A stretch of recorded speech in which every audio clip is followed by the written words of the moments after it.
Welcome to the Fantasy Audiobook. Marvel. Projection System Box. Obtain Spiderman ability at the beginning. Chapter 81. Odin's face was calm. His face was already full of anger, but more of a sadness. He would never have thought that this child he had saved from the battlefield would now bring such a disaster to Asgard. Do you know what the hell you're doing? He asked in a deep voice. He is no longer the God King who used to fight everywhere, but an old man who has lived for a long time and experienced the horrors of war, and now he is easily unwilling to provoke war, and he has always taught his children like this, of course, including Loki. But now, Odin sadly discovers that his education is a failure, a very failure, and his adopted son, who has been poured into his heart, will actually bring an army and want to conquer Asgard. What a sad thing this is. Of course I know that I have brought war. Asgard is about to be destroyed in your hands, and I will sit on a new throne after your death. Everything in Asgard will turn a new chapter, and I will unify the 7 kingdoms and become the 7 excessive common kings. Saying that, Loki laughed wantonly. Behind him was a row of 3-meter-tall giants, nearly 100 in number, and the closest one near him was holding a light blue box in his hand. Blue light permeated the box, and a faint thin smoke flowed from above to the ground, and where it came into contact with the thin smoke, large ice crystals condensed. It was an ancient winter coffin, an ancient artifact. Are these people your dependents? Odin asked in a deep voice. Loki smiled and shook his head. No, these are not my dependents, they are just my allies, and what I rely on has always been just my head. Quote. He said to Odin again, do you think it's just them? No, you guessed wrong, and you must not have imagined that in addition to these people, I also borrowed a legion from Thanos, a real legion, that is a legion that dominates the galaxy, and mercenaries I found from all over the universe. These forces will make the entire Asgard sink. Quote. You easily provoke war, believe me, you will definitely pay for what you did today. Odin took a deep breath. You don't have to worry about it. Loki was still laughing. At this time, there was a thunder in the hall. A thick lightning bolt directly struck Loki, and the electric light split him up in an instant, smashing on the pillar on the side from afar, and suddenly broke the pillar that the two were hugging. You know what you're doing. Quote. A rough voice came, and then a figure appeared in the center of the scene, dressed in armor, wearing a scarlet cloak behind him, and a lightning silver snake on the silver hammer in his hand. The person who came was Thor, the god of thunder, and his face was now full of anger, and he rushed back through the rainbow bridge, and he directly trembled with anger when he saw the disaster suffered by Asgard. Ahem. Loki propped himself up from the pile of rubble, shook his body, and shook the dust off his body, even though he looked a little embarrassed now, but when he looked up, he just smiled at Thor, unimpressed.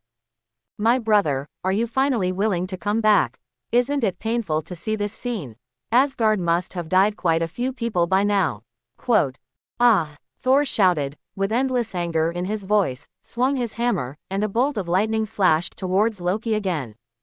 But at this moment, the giant led by him slapped the ancient winter coffin in his hand, and in an instant, a large thin smoke was dispersed, and this thin smoke with a chill blocked in front of Loki, and actually blocked the thunder and lightning all of a sudden, making it impossible to inch. Laufey, you actually dare to set foot on the land of Asgard, I will definitely kill you today. Thor shifted his target instantly, staring at the frost giant named Laufey. Laufey's pale blue face also hung a sinister smile. Your father has brought us pain recently, today we will return it to you 100-fold. The fall of Asgard is only the beginning, there are more painful things waiting for the Asgardians in the future. I will make the entire Asgard into an extremely cold domain, whip every Asgard with ice cold, and let them wail in pain. Quote. Who do you think you are? Thor rushed forward, the hammer in his hand swinging, and the electric light flashed. Without Laufey's orders, the giants around him had already rushed forward, and the two sides collided together. I have to say that Tall is indeed brave. Those 3-meter-tall giants, none of them are his one-move enemies, all of them are in contact with a face. They were smashed out by the hammer in his hand, and one by one they flew out like cannonballs and fell in the distance. He ignored it and rushed directly to Laufey, but Laufey still stood in place without the slightest movement. Enough, stop, Odin suddenly spoke up. Thor made a move when he heard this, and directly withdrew from the battle group after blasting away a frost giant. Hee. You still listen to that old thing, my brother. Loki scoffed from not far away. Thor's face was furious, and he wanted to rush directly to kill Loki, but Odin said, Laufey, do you know what it means to start such a war? Your people are running out, are you sure you can withstand Asgard's counterattack? Quote, I will fight to the death of the last clan and let Asgard sink. Laufey's voice was like hanging on ice ballast, making people feel cold from the bottom of their hearts. No, you can't do it, the Asgardians are not something you can compete with. Odin shook his head. After Odin said this, he threw himself to the ground with a long staff in both hands, and when he spoke, his body burst out with a sky-high momentum, his gray hair flew, and his one-eyed eyes were even more golden. The next moment, a brilliant golden light burst out from him, like an impact, rushing out in all directions. Strange to say, this golden shock wave did not cause the slightest damage to the building, but it produced a huge sense of oppression on those frost giants, and the impact made them retreat backwards and step on the ground one by one. Ah! Some frost giants screamed, their voices were terrible, and a large crack was produced on their bodies because of the bright golden light, as if these frost giants had suffered nuclear radiation, which was miserable. And the leader giant Laufey, at this time, frowned, fiercely slapped the ancient winter coffin in his hand. The winter coffin seemed to have a light blue water surging, rattling, and then thick smoke burst out from it, like a wall blocking all the frost giants, blocking the golden light. And there was also a wisp of smoke in those thick smokes, which scattered and penetrated into the injured frost giants, quickly repairing their damaged bodies. On the other side, Loki, who was not blocked by the thick smoke of the ancient winter coffin, screamed and screamed, his original skin seeped a light blue color, and under this golden light, it began to crack rapidly, like an old tree peeling, revealing the flesh and blood in it. But Thor, the god of thunder standing not far from him, was not affected at all, but saw him being hurt like this, his brows frowned slightly, and then he stepped forward and blocked in front of him. After all, it was a brother for many years. Thor still thought a little about the brotherhood at this time, wanting him to suffer less damage in the divine light. With Thor blocking the divine light with his body, Loki immediately felt a lot better. He seemed to have no strength to stand, his body swayed and fell forward, and the direction of the fall happened to be Thor. Thor stepped forward, stretched out his hand to catch him, and said angrily, This is the end of you, traitor, I will definitely let you honestly repent of your actions in prison. Quote. In the end, he was still a little soft-hearted. But at this moment, Thor's body trembled violently, and he lowered his head to show an incredulous look, and saw Loki raise his head in front of him, but his face showed a face. And in Thor's chest, there is a dagger inserted into it, and the dagger also carries a strange energy. That energy hangs on his heart. It seems that as long as this energy moves slightly, the heart can be crushed. Thank you, my dear brother, you are still so naive, you will never learn to grow up. If you had watched me suffer just now, you wouldn't have ended up like this. Loki laughed very presumptuously. You, really? Thor said bitterly. I'll let you die before me first. Loki sneered. The divine light that burst out from Odin's body could actually penetrate the building directly, but every Asgardian, bathed in it, did not have the slightest harm, while those non-Asgardians were greatly hurt in this divine light. On the heavenly dome of the Asgard kingdom of God, those space battleships that covered the sky burst out clusters of flames under this golden light, and the alien races busy in the battleships fell to the ground one by one with painful wails. Cracks appeared on their bodies, and over time, these military cracks seemed to be cutting their bodies, a little weaker, and they had already swallowed in a blink of an eye, and those with stronger physiques were still struggling. On the streets, all the enemies who invaded everywhere in Asgard suffered devastating blows without exception, and under this divine light, they had nothing to hide, and there was really no way to go to heaven and earth. The screams outside spread to the hall, but also to Loki's ears. His eyes flashed, directly pinched Thor's neck. The strange energy on the dagger spread directly to Thor's body, controlling his body. He turned Thor's body over, while he himself hid behind Thor's back, pinching his neck with one hand and holding the dagger in the other. Stop, my father, please see who I have caught, Loki said loudly. Thor still had enough strength to scold, and said at the same time, Don't worry about me, father, kill him, kill this traitor, he is Asgard's disgrace. Quote. Odin frowned imperceptibly when he saw this situation, but he did not stop the blooming of divine light on his body. After all, he was the king of the kingdom of God, and he was responsible for the entire Asgard. He, I know that you will definitely be like this, you are indeed a qualified king, but you have to pay for your stupidity. Loki said with an evil smile. With a slight force in his hand, the dagger was half a centimeter deeper by him forward, and at the same time, a trace of energy on the dagger gushed out, acting on Thor, and immediately made Thor scream and be born. Stop, Odin shouted and scolded, he's your brother. Quote, no, he is not my own brother, and you are not my biological father, I already know this, so don't expect me to stop because of this, now, unless you stop, he will only die in front of you. Loki didn't care about Odin's words, he had been planning the destruction of Asgard for a long time, and he would never allow it to be halfway. Rebel, reverse sun, Odin roared, hey, hey, hey. Loki just let out a sneer, and at the same time his hand was hard again. Thor let out a terrible howl. Loki stared at Odin, trying to see a little fluctuation from his face, but seeing that his face did not change, he couldn't help but hate it. In that case, say goodbye to your only son. He hated it. Stop. Odin gulped and stared at Loki, and finally the divine light that bloomed on his body converged. That's fine, if you had done it earlier, he wouldn't have suffered from this. Loki smiled. He said this, but instead of letting go of Thor, he became more and more vigilant. Release him, Odin said. Okay, drop your scepter. Loki said. Odin's eyes showed hatred. He would never have thought that this son he had cultivated since childhood would actually have such wolf ambitions, almost destroying Asgard. I have to say that this is his sorrow, there is nothing more cruel than being betrayed by his own son. Good. After a long silence, Odin finally chose to give in. It seems that he has no choice. In this case, if he wants to save his eldest son's life, this is the only way to go. Odin took a deep breath, and then put the scepter sideways in front of him, stared at the audience, showed a melancholy look on his face, stroked the scepter for a moment, and then threw the scepter directly towards Loki. This is the attainment of Asgard's supreme authority, the rod of kingship, and only by taking it can you truly become the king of Asgard. Dang. The scepter rolled to the ground, but Loki did not reach out to take it, but sneered, do you think I will fall for this kind of fool? You underestimate your son, father. Quote. Saying that, he made a color at a frost giant next to him, and the frost giant bent down to pick up the scepter and stood aside. Ha ha ha, I've finally waited for this day. Loki laughed presumptuously. Laufey glanced at him and patted the ancient winter coffin in his hand, and the rich smoke retracted into the winter coffin, but a wisp flew directly to Odin, wrapping the lower body of the latter, and suddenly freezing half of his body. Now, watch Asgard fall. As Loki said this, a golden handcuff appeared in his hand and threw it to another frost giant, and the frost giant stepped forward with a very bright face, took the golden handcuffs, and tied Thor's hands to the reaching head.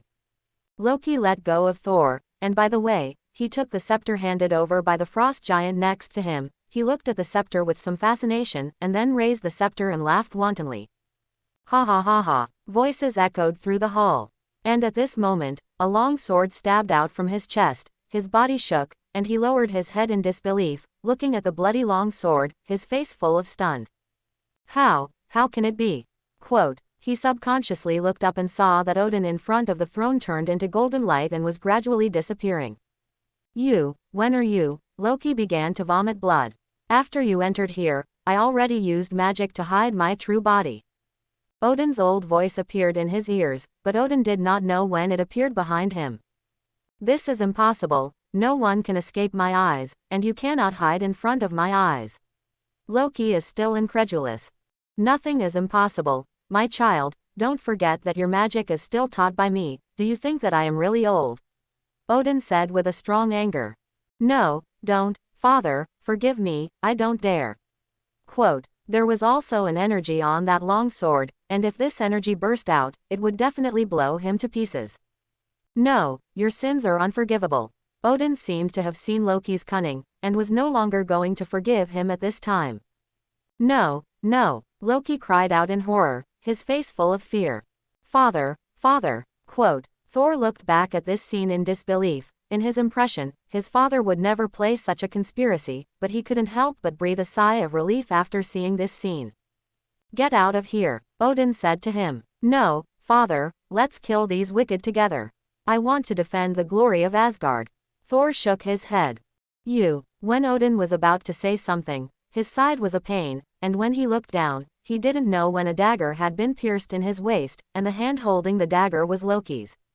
Old thing, even if I die, I will let you be buried together.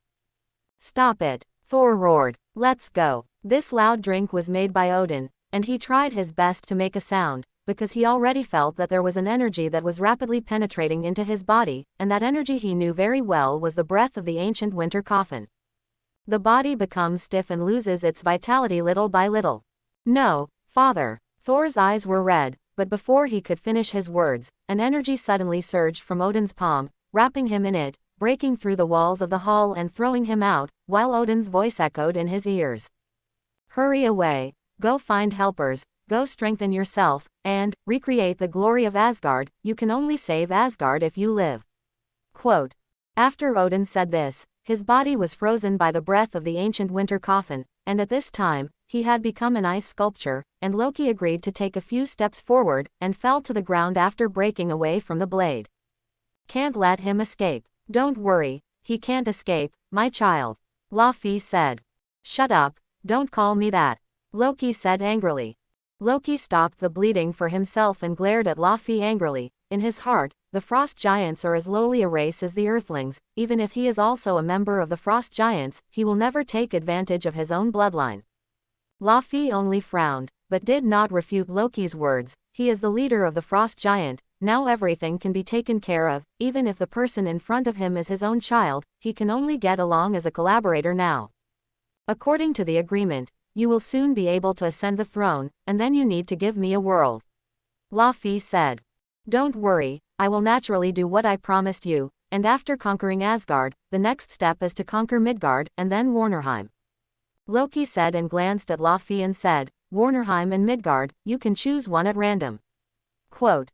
Laufey also stared at him, and after a moment said, I want Warnerheim. Quote.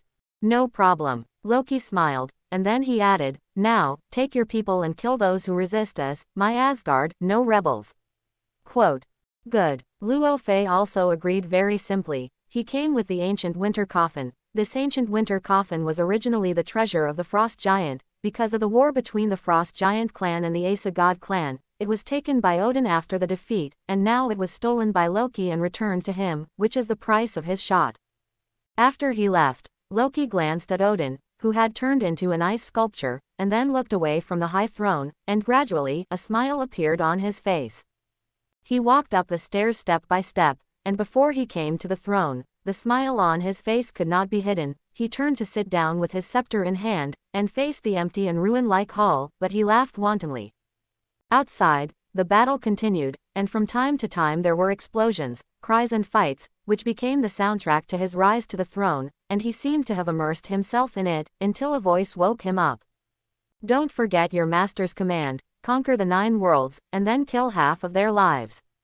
A figure appeared beside him. This person was tall, wearing a special uniform, but his appearance was very ugly. His skin was dull, and he had no nose, which was completely enough to stop children from crying at night. I haven't forgotten, this is only the first step in my conquest of the 9 worlds, and when I finish this, I will fulfill the master's orders. Loki was laughing, but a little sinister, and the light glanced at the man, and an imperceptible sneer appeared at the corner of his mouth. The person who came was Ebony Throat, one of the 5 obsidian generals under Thanos, and the most terrifying one. Well, if there is anything, remember to worry about me. In the recent period, my main task is to help you conquer the 9 worlds. Ebony Throat. I see. Rocky Point. The two of them listened to the screams and the sounds of war outside, and seemed to be intoxicated.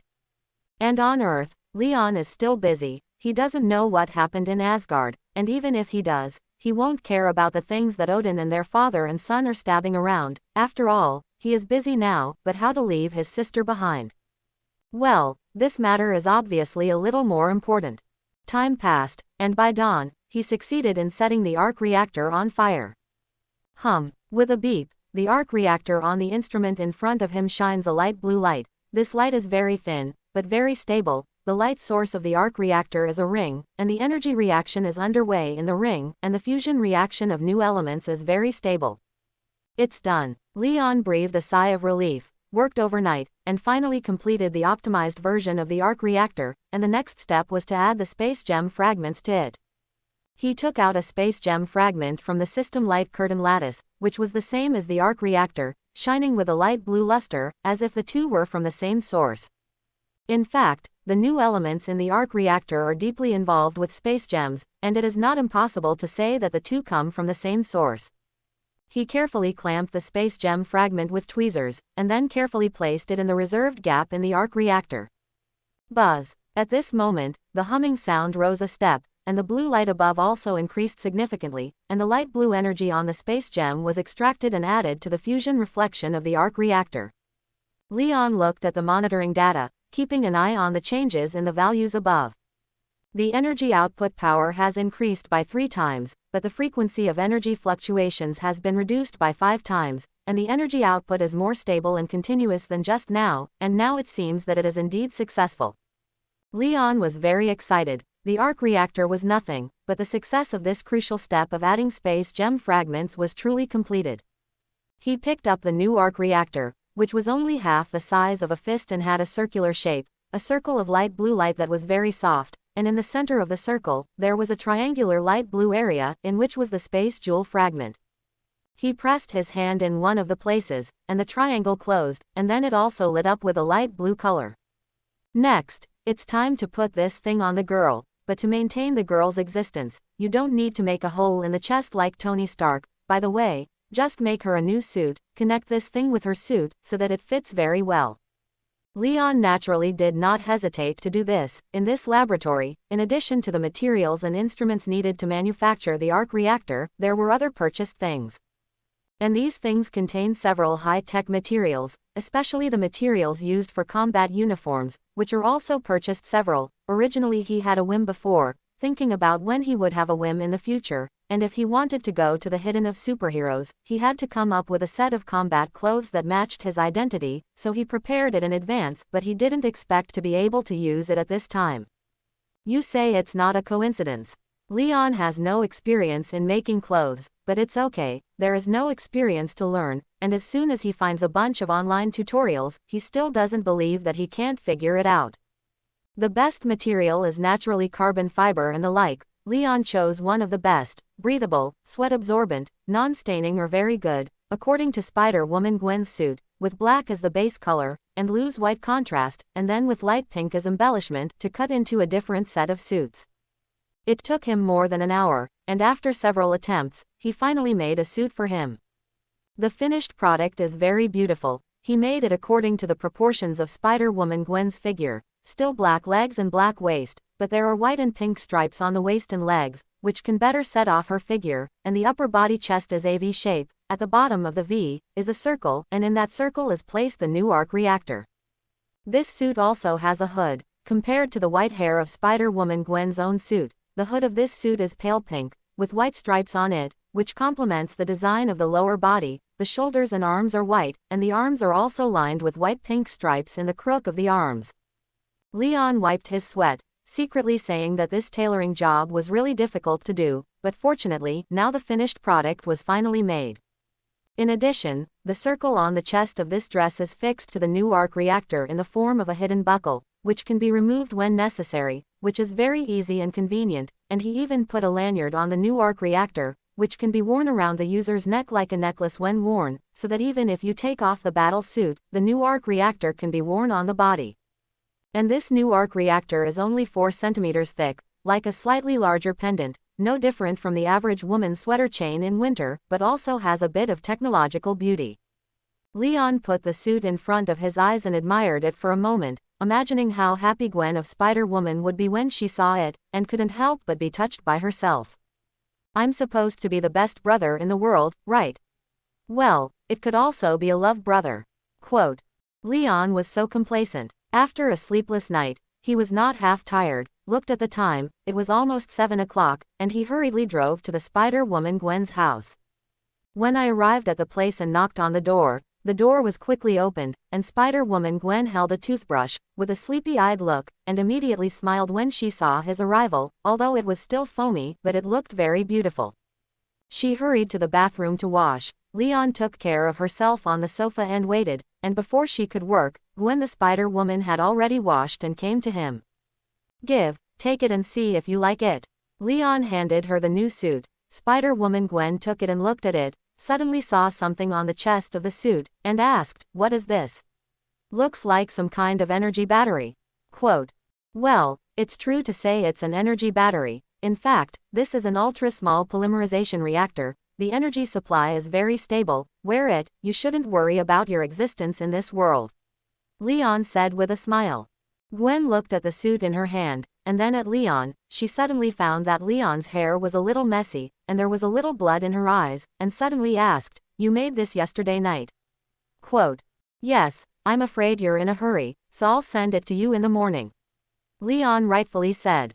Or how to say that women will be moved by a man's inadvertent action. Leon's performance immediately moved the Spider-Woman Gwen. She pounced directly on Leon without saying a word, and then kissed passionately. Leon was a little confused at first, but when he reacted, he immediately fought back. How can a man let a woman take the initiative? So he fought back very domineeringly, and in a moment he kissed the Spider-Woman Gwen breathlessly, and his breathing was a little urgent. "Thank you, this is the best gift I have ever received." She shrunk into Leon's arms, her face still flushed. Leon patted her back. She was now only wearing a thin nightgown, and her delicate figure was all felt by him. "If you like it, or will you change it now?" he said. "Okay, you wait for me," she said and entered the house, and after 2 minutes of work, she ran out again, but she was already wearing the new suit. I have to say that because of his own Gwen girl, he is also clear about Gwen's body proportions, and this suit itself is tight, the material elasticity is very good, plus his design, the original Spider-Woman Gwen's good figure is set off. The Spider-Woman Gwen in front of her looks after changing into a battle suit. The feeling is sassy, and there is an indescribable charm in it. Snap. Leon applauded. "Very good, very beautiful, now you are completely a catwalk model." Quote. "No, I'm a heroine," Spider-Woman Gwen said seriously. Leon smiled and nodded. "Well, you are indeed a heroine, a superhero." Quote. Spider-Woman Gwen smiled. She stepped forward and kissed Leon on the face, and whispered, "You stay, now, send me to school." Quote. Good. Leon didn't think about it again this time. He was a little hesitant before, that's because he hadn't turned a corner in his mind for a while, and now if he did it again, it would make the girl sad. He can also be regarded as open. If it is his sister Gwen, he is the best tooth, then he really can't go down to the mouth. Without him, his family, he can't do such a beast thing, country orthopedics or something. But this Spider-Woman Gwen, the two are indeed acquainted, two people who have never intersected themselves, although there are some emotional factors for her for Gwen, but they can't reach that level, so there are not so many taboos. Or how to say that people and foreigners are direct, expressing love is indeed very direct, with the relationship between the two. If this is changed to Leon, the two of them will not have such a place in their lives, but Spider-Woman Gwen is directly picking Caritas, making him very passively accepted. "Hey, it's the first time I've been soaked by a girl, I don't have much experience," Leon thought shamefully. "Then you wait, I'll make breakfast," Spider-Woman Gwen said excitedly. "It's not early, let's eat on the road," Leon laughed. "Okay, I'll get dressed." The combat uniform is naturally equivalent to underwear, which is worn inside on weekdays, and naturally has to be put on clothes outside, but fortunately, Leon bought her enough clothes before. She chose a sweatshirt and a pair of pants to change, put on glasses and turned into a student. "How?" Spider-Woman Gwen generously circled in front of his eyes, waiting for his rating. "Nice." After receiving Leon's praise, she seemed very happy, and took Leon's arm and said, "Let's go." Quote. She was very excited, tasted love for the first time, and for a while it was like a little girl getting her beloved toy, and she was a little in love with Leon. Leon smiled dumbly, nodded and didn't say anything. He was now in good spirits, without the slightest sleepiness, and he was about to take the opportunity to go to the school that Tony Stark helped arrange for her. The two are actually not much different in age, but Leon is a lot more mature and sophisticated because of his past life memories, and getting along with her does have the feeling that a big brother takes care of his little sister, but this feeling he doesn't hate it. Compared to his own sister Gwen, this mistress sister is simply a pure little white flower. Leon drove her, and the two talked and laughed on the road. Just like men and women in love, Leon tried to take care of her feelings, making her let out bursts of silver bell-like laughter from time to time, very pleasant. Spider-Woman Gwen is very enthusiastic and will take a bite from time to time, with a bright smile on her face along the way, and her little face is also red. The two soon arrived at the school, which is a private school with a good atmosphere, more than 10 miles away from where Leon used to go to school, completely on the other side of New York City, and they are not afraid of meeting people who know Gwen. After all, New York City has tens of millions of people. Spider-Woman Gwen got out of the car, saw that it was the school, and then her face became strange. "What's wrong?" Leon asked. She cried and laughed. "I am in that world, and this is where I go to school." Quote. "Ah," Leon was dumbfounded. "You say it's not a coincidence. This is just right, you don't have to worry too much, after all, you are familiar with this place." Leon laughed. "If you don't say it's a parallel world, there are too many similar things." Spider-Woman Gwen returned a little sullenly. "I originally wanted to experience the new environment, but as a result, forget it, here it is." Quote. Leon said with some tears and laughter, "This is a different world in itself. Even if the place where you studied in that world is this school, it does not necessarily mean that it is still those classmates, so this place is also new to you." Quote. "That's right, then I'll go in." Spider-Woman Gwen nodded anyway. Leon smiled, but Spider-Woman Gwen came directly to him deeply. Kiss. Passing students glanced at knowledge. After all, this kind of thing is very common in this country and is not worth noting. "I'm in," she whispered in Leon's ear. "Go, I'll come and pick you up in the afternoon." Leon nodded. Spider-Woman Gwen let go of him, took a few steps, turned and waved at him, and then walked in. Leon sat back in the car after her figure disappeared around the corner, touched the corner of her mouth, smiled inexplicably, and then turned the steering wheel and walked towards the laboratory. He hadn't drawn a lottery for a few days, and he planned to go to the lab to draw a few times. After all, so much good value and kill value was wasted. After arriving at the laboratory, he directly came to a lucky draw of valuable treasures, as always golden light. After waiting for a while, the grid pointed by the pointer turned into golden light and rose to the system light curtain. Drip. Congratulations to the host for obtaining the space gem fragment 1/20th. Leon grinned. "Well, can I say that's true? If you use a space gem fragment, will you give me another one? When did the system become so human?" Quote. "Come again." Leon chose the kill treasure lottery again. The wheel turned, the golden light shone, and after a while, the golden light rose up the system light curtain and turned into a lattice. Drip. Congratulations to the host for obtaining a flame of eternal flame 1/10th.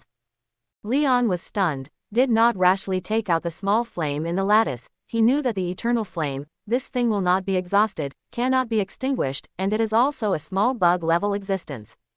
It seems that the lottery has a long way to go, and it is obvious that it is necessary to gather another 9 flames to form a true eternal flame. Leon was a little helpless. As for what the eternal flame is for, he can't say it yet, but it is always useful to have it. After all, the crown of Surtle bathed in it can trigger Ragnarok, which more or less explains its function. Come again. Naturally not satisfied with getting these two things, Leon continued to choose to draw with good values. The wheel turned, the golden light shone, and when everything dissipated, a book appeared in the lattice, a very thick book. The appearance was very simple, with a strong trace of time, and at a glance it was something that had existed for a long time. Drip. Congratulations to the host for obtaining the Victory Emperor magic set. Leon's expression moved. Emperor Vishen he knew. The so-called Emperor Ishanti was not a person, but a trinity, god composed of 3 ancient gods on the earth. Simply put, Emperor Vishen is an alliance composed of them. These 3 gods are Agamotto, Oshutu and Hogs. Emperor Vishen is the main source of magic power of the Supreme Oath, and is the master of magic in the earth, which can be called the existence of the source of magic, and the magic book of such an existence must not be an ordinary thing. Leon didn't know how powerful the Emperor of Vishen really was, but just guessing, it was definitely standing at the apex of the power of the entire universe, and it was definitely not to be underestimated. As soon as his mind moved, the Vishen Emperor magic collection had already appeared in his hand. The magic set of Vishen Emperor is more than 10 centimeters thick. The cover is a black material similar to wood. with a wood-like grain on it, but it has a metallic touch to the touch. Very cold. He opened the cover, and what came into his eyes was a yellowed page. This page is very soft, not paper, back to the skin of some kind of creature, but even with Leon's eyes, you can't see that the page is made of the skin of that creature. The text above Leon did not recognize, or rather, this was not any kind of writing that existed on the earth at all, and there were various magic rune diagrams and the like, but he could not understand them. It's interesting, I finally got a treasure, but I can't decipher it now. Leon shook his head helplessly, and could only put the Victorian Emperor magic collection into the grid to store it first, and then came to another killing treasure lottery. The process is still the same, and after a few moments there is a result. Congratulations to the host for obtaining a comprehensive design drawing for Temple 2. Leon's eyes widened sharply. The slap-sized hard disk in the grid, he quickly took it out, and then connected it to the computer, and then he saw the data stored in it. It is a lot of clear what Temple 2 is, but it is enough to know that this is the flagship of Ba. This thing is definitely the most high-tech collection in the entire galaxy, with the ability to easily destroy a planet. He looked at the design drawings carefully, and this design drawing was very comprehensive. And to what extent? Let's just say that even a stool on this battleship is recorded in detail in the design drawings, recording the material ratio of this stool, what shape it is, what function it has, etc. The storage capacity of this hard disk is 30,000 terabytes, and this 30,000 terabytes memory capacity hard disk is filled with these design materials. You can imagine how complex the design of this Temple 2 will be, and how terrifying the technology contained in it is. Leon watched for half an hour, immersed in it, but when he came back to his senses, he couldn't help but break out in a cold sweat. Neong, if you want to build such a warship, you can't do it now with the power of the entire United States. The scientific and technological content in it exceeds today's technology for hundreds of years. How can you build it now? Leon is very big, and the value of this design drawing is undoubtedly very large, but it exceeds the existing technology level too much, so it is very unrealistic to want to create it, and then it can only be temporarily shelved. However, this design drawing is extremely comprehensive. Leon has this design drawing. The reason why he can't make it is nothing more than money, not technology. The design drawing has clearly recorded various technologies. If he can earn enough money and materials, then it is not impossible to build this battleship. To say how terrifying this Temple 2 is, it is indeed amazing. Just from the design drawings, this battleship is 10 kilometers long, more than 2 kilometers wide, and 4 kilometers thick. If you want to make comparisons, it is equivalent to 1/6 the size of New York City. It is simply a starry sky fortress. The battleship has 16 faster-than-light curvature engines, each with unimaginably huge power, and its own steering nozzles are as many as 3,000. If fully loaded, it can hold more than 3 million people, and the hangar can hold more than 60 secondary spacecraft, and the secondary spacecraft is twice the size of the Earth's aircraft carrier. Every time Thanos travels, he carries a huge legion, so that a search for a battleship is enough to fit a legion, and Thanos has more than one legion in his hands. No wonder Leon is moved. This is completely a man's romance. He shook his head, took his thoughts back, and after thinking about it, he did not continue the lottery, but decided to use the 2 projection opportunities. Now my Spiderman ability, saber-toothed tiger ability, Magneto ability, and laser eye ability are all more than 100%, only the Iceman's ability is still 27%, so let's project the Iceman first. Just do it when you think of it. Leon directly projects the Iceman. It's a pity. Leon can't help it. Now there is no capital to build this spaceship, and it is redundant to think more. This time the projection Iceman, the same appeared on the wilderness, no different from the space that appeared last time. The Iceman is still the same Iceman, no wisdom and no soul, some only instinct. The only difference is that the current Leon is no longer the person he was then, and now he is stronger and more relaxed in the face of the Iceman. The Iceman's attack is still like that, creating an absolute zero zone with his own ability. In this area, he is the only god. Everything except him will stop functioning, time will be frozen, and he is invincible in this icy realm. But Leon already has the ability of the Iceman, although it is not yet able to create absolute zero, but can move in this field with the characteristics of its own Iceman ability, although the movement will be greatly restricted, but it is enough to deal with the Iceman. The fight between the two this time is not as long as the first time, a total of more than half an hour, Leon also has the ability of the Iceman, hard to carry the extreme cold of the ice field, and with the ability of the laser eye to burn the Iceman. You must know that his current laser eye ability can have reached the level of 217%. The energy output power is a qualitative leap compared to the last time. No matter how bugs the Iceman's extremely cold field is, as long as Leon is not frozen by time and space, then the final defeat can only be the Iceman. As a result, it only took Leon half an hour to knock down the Iceman and successfully get the reward. After finishing the projection of the Iceman, his Iceman ability reached the level of 47%, and he grew completely. Phew. After finishing this projection, Leon breathed a long sigh of relief. Dealing with the Iceman is much more exhausting than dealing with other people, mainly because the Iceman's ice-cold field is too difficult, unless he can reach the level of 100% Iceman's ability. Otherwise, he will always be subject to the ice and cold field, and he can only fight for time. However, the result was good. He estimated that if he projected 3 more times, he would almost be able to get all the abilities of the Iceman, and by then, the ice-cold field would no longer affect him. Who is better to project next? Recovery ability. I have a saber-toothed tiger. Now the recovery ability is nearly twice stronger than the saber-toothed tiger. The attack ability also has Magneto, but also nearly twice the force. Now I can easily hang Lao Wan. Long-range attack. Scott Summers' ability is also very useful. The degree of 117 has more than doubled. The defense also has Thanos skin resistance and symbiote blade. He has many all-rounds, but at least the ability is also very comprehensive. Quote. Leon fell into deep thought. More ability does not mean strong ability, but his current ability is all strong. Even Spiderman ability now has a 113% level, and Spiderman ability has brought him far beyond ordinary people's reaction power and agility. Even the 47% level of Iceman ability can also allow him to create an icy cold field that is lower than the normal cosmic temperature, and it can also play a big role against the enemy. It seems that in terms of external ability, there is not much to pursue, and what needs to be paid attention to in the future is only in terms of ability strength, such as the ability of Scott Summers, as well as the ability of Magneto, and even the recovery ability of the Iceman and the saber-toothed tiger. It seems that it is time to try projecting people with inner abilities, such as illusion masters. He is now unwilling to face Professor X no matter what, because he does not have the ability to defend Professor X now. His current abilities are all external, and all kinds of powerful energy output from the sky, such as laser light, metal control, and even recovery ability. But if he really wants to meet Professor X, who can control his mind, he really has no certainty of victory, and if the other party only needs one look, he will have to fall into cerebral palsy. Professor X's ability is terrifying. He has the most powerful psychic power on Earth, and can read the thoughts and memories of others without physical contact.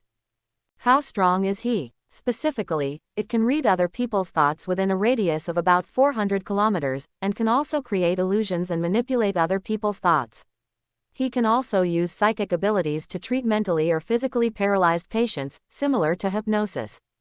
Enough bugs, right? In short, the original plot of Marvel itself is full of all kinds of incredible and inconsistencies, otherwise there would be no Marvel editors eating books. Leon has always felt that under such a chaotic power structure, in such an unstable cosmic structure, it is already extremely rare for Earth humans to maintain a complete technology tree without going crazy. As for the illusion master Jason Stryker's ability, it is obvious that he creates illusions, and the illusions he creates, even Professor X may not be able to distinguish. For no other reason, this guy can secrete a substance that controls other people's brains, and it is with this substance that he can easily pull a person's thinking into the fantasy he has created, so as to sink into it. Compared to Professor X's direct control of a person's thoughts, whether the illusion is false or can be broken. So Leon decided to put his next goal on the illusion master. If he has this guy's ability, then his inner ability will also have a certain guarantee, which is equivalent to having a mind barrier, no longer need to fear the control of other mind control ability. He took a deep breath and swapped systems. Projection illusion master Jason Stryker. Quote. Drip. Projection illusion master Jason Stryker succeeded, consuming 300 kill points. The next moment, Leon appeared in a room. This room was very dark, the air was humid, making the whole room look very gloomy. Only a light shone in a small window on one side. Leon instantly saw a person in front of him. That person was in a wheelchair, leaning over, his body was emaciated like a skeleton monster, he hung his head, the face with high cheekbones, a pair of eyes that were too big because of emaciation, but he was staring at Leon tightly. Those eyes were cloudy, like dusty gems, but there was a madness in them. This person is Jason Stryker, nicknamed the Master of Illusions, one of the mutants who is extremely good at psychic abilities. His ability can easily control any ordinary person, even mutants, almost no escape his control. Against such an enemy, Leon is not sure of victory, because the opponent's ability is straight to the heart. He can be sure that his heart is strong, far stronger than ordinary people, but this strength against Jason Stryker has many chances of victory, he does not know.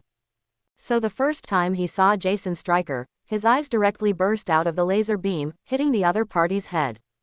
Poof! With a muffled sound, Jason Stryker's head exploded like a watermelon, and red and white things splashed all over the wall behind him.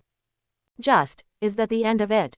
Quote, Leon felt incredible, but the system's prompt did not appear, which only showed that Jason Stryker did not die under such an attack. How come? Could it be that the moment I entered this space, I was controlled by this guy? Quote. Leon was shocked, and the next moment, everything in front of him suddenly changed. The originally dim room disappeared, replaced by a bright and tidy room, and in front of him was still a person in a wheelchair. There are several tubes inserted in the back of this person, and there is a pale green liquid flowing in the tubes, and this person's eyes are still staring at him. The gaze is very indifferent, without half emotion, but it makes people shudder.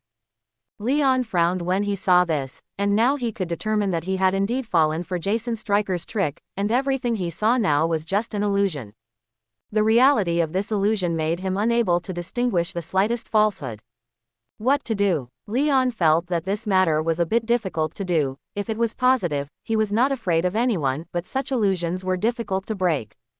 Break the trick with force. Inexistent. In this illusion, unless the god of this world can control his mind and not be confused by any illusion, he will sink sooner or later. Leon took a deep breath and said, "Who are you?" Quote. He was tentative to see if Jason Stryker would reply. Jason Stryker was silent, still staring at him with blank eyes, without the slightest intention of speaking. Leon raised his eyebrows, and a preemptive suddenly appeared in his heart. Could it be that this person in front of him, he was still as thoughtless as the characters he had projected in the past? If this is the case, then the other party's illusion ability will be greatly reduced.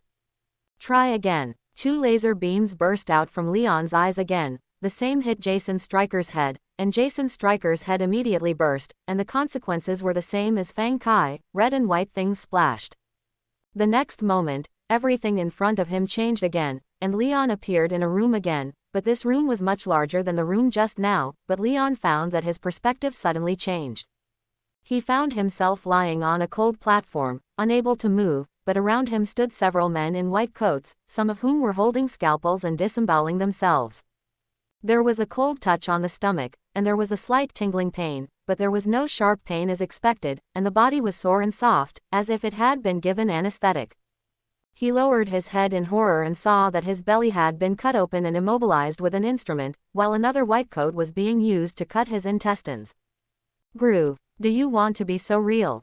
Quote. Even knowing that this was an illusion, he still couldn't help but feel numb in his scalp, believing that anyone who saw this scene would be unable to help their hearts beating faster, and he was naturally no exception.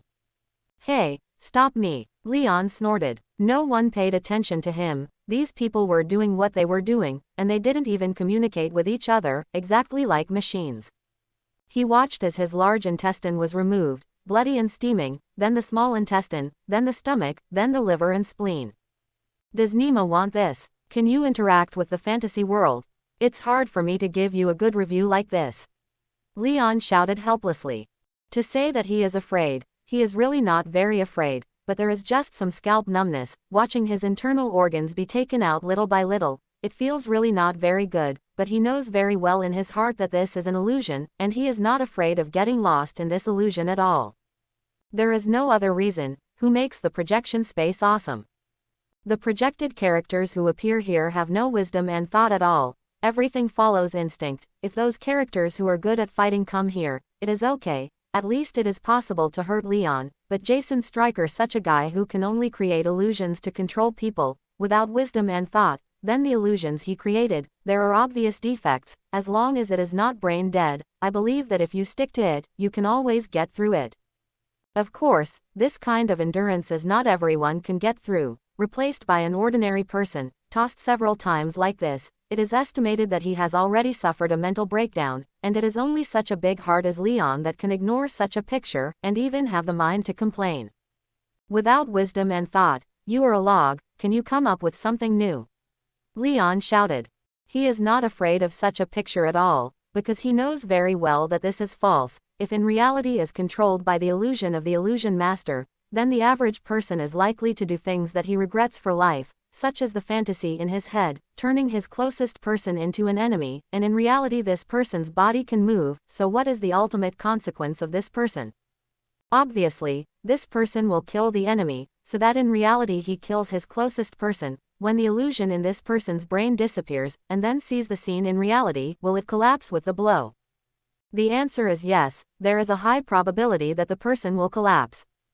So, if this person is pulled into the illusion at this time, and the illusion is framed with the scene that the relatives still exist, what will happen to this person? The answer is that the person is likely to be directly immersed in it, because reality is cruel, and the illusion has the beauty that the person expects, and normal people will be in this unconsciously way. This is still the lowest level. If the advanced point, back and forth such reality and illusion change, how many times, what will the final result be? The answer is also very simple. This tortured person will not be able to tell which is real reality or illusion, and then, he will go crazy, collapse, and even burst into hidden evil thoughts in his heart. It's scary to think about, and mutants like the illusion master can completely unconsciously play with a person's body and soul, making it change drastically from the inside out.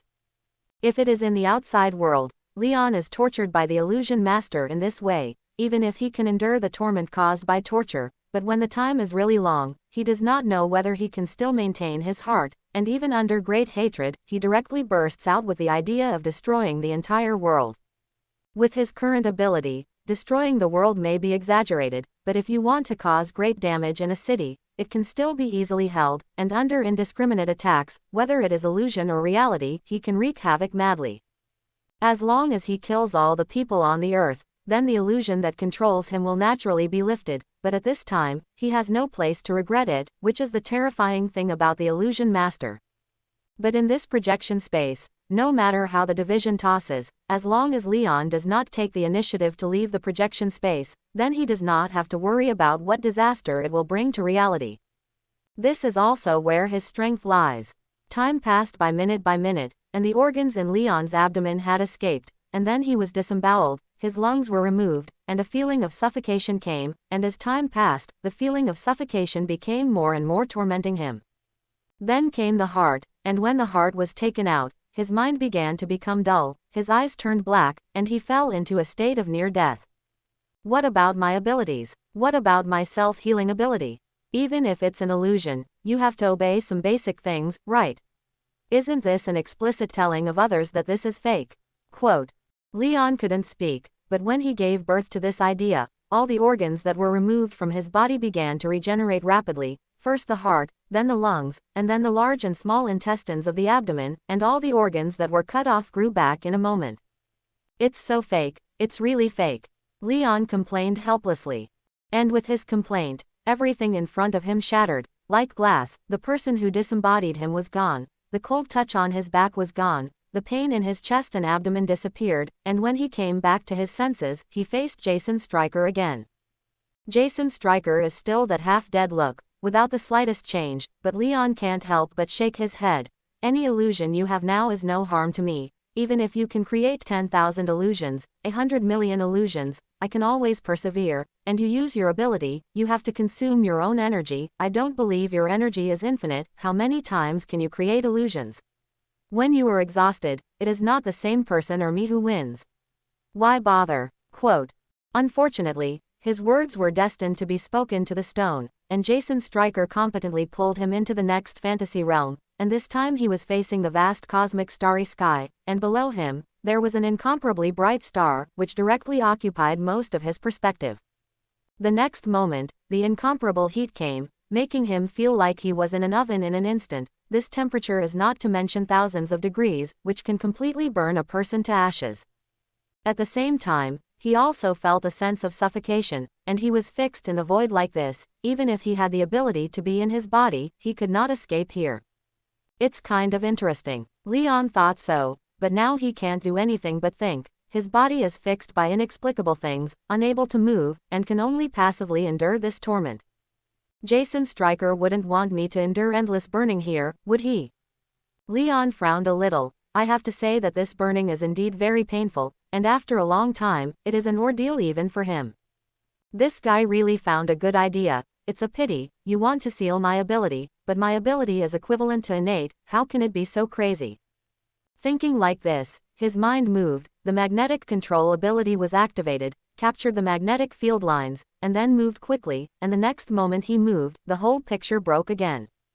At this time, Leon is somewhat puzzled. Logically speaking, such an illusion must be to confuse people's five senses and body and mind, just like being disemboweled before, to make people subconsciously forget some things, such as their own ability. When Leon was disemboweled, subconsciously did not remember his own ability, but also when he reacted, let the illusion be shattered.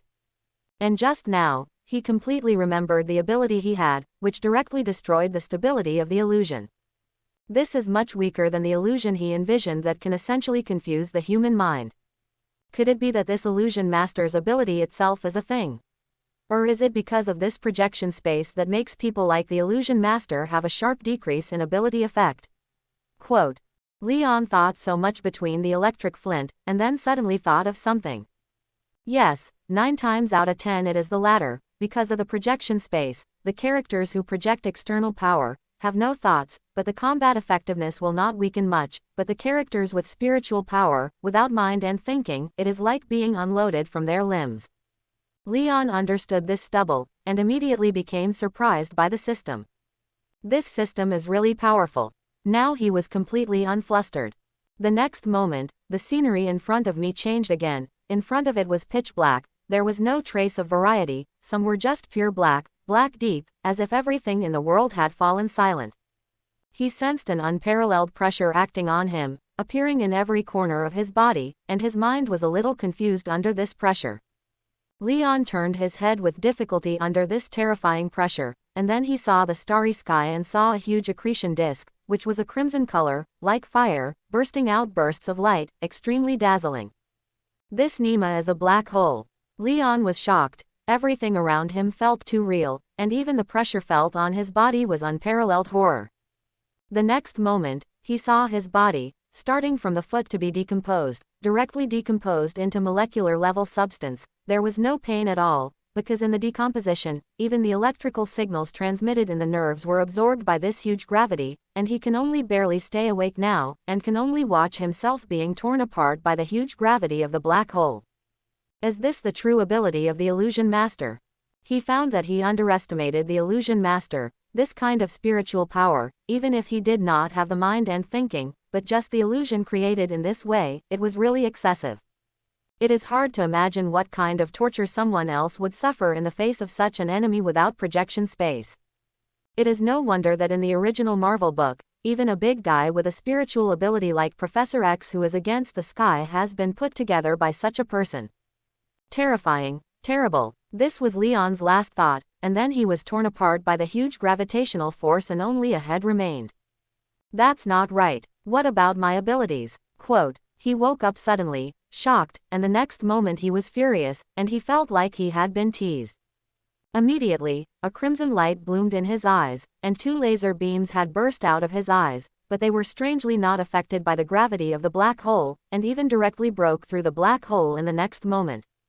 Papier paste. Immediately, all the pictures in front of him disintegrated, and Leon ignored it, adhered to the original thoughts in his heart, did not regenerate any distractions, and the laser light in his eyes kept venting.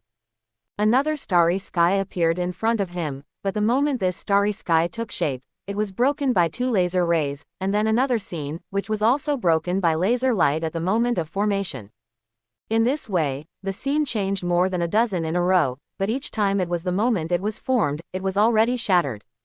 It turns out that this kind of illusion space that is created cannot accommodate the ability of other people, because this ability is unknown to this space and is also foreign, which will destroy the overall structure of the illusion space, and it is normal to be broken, no wonder.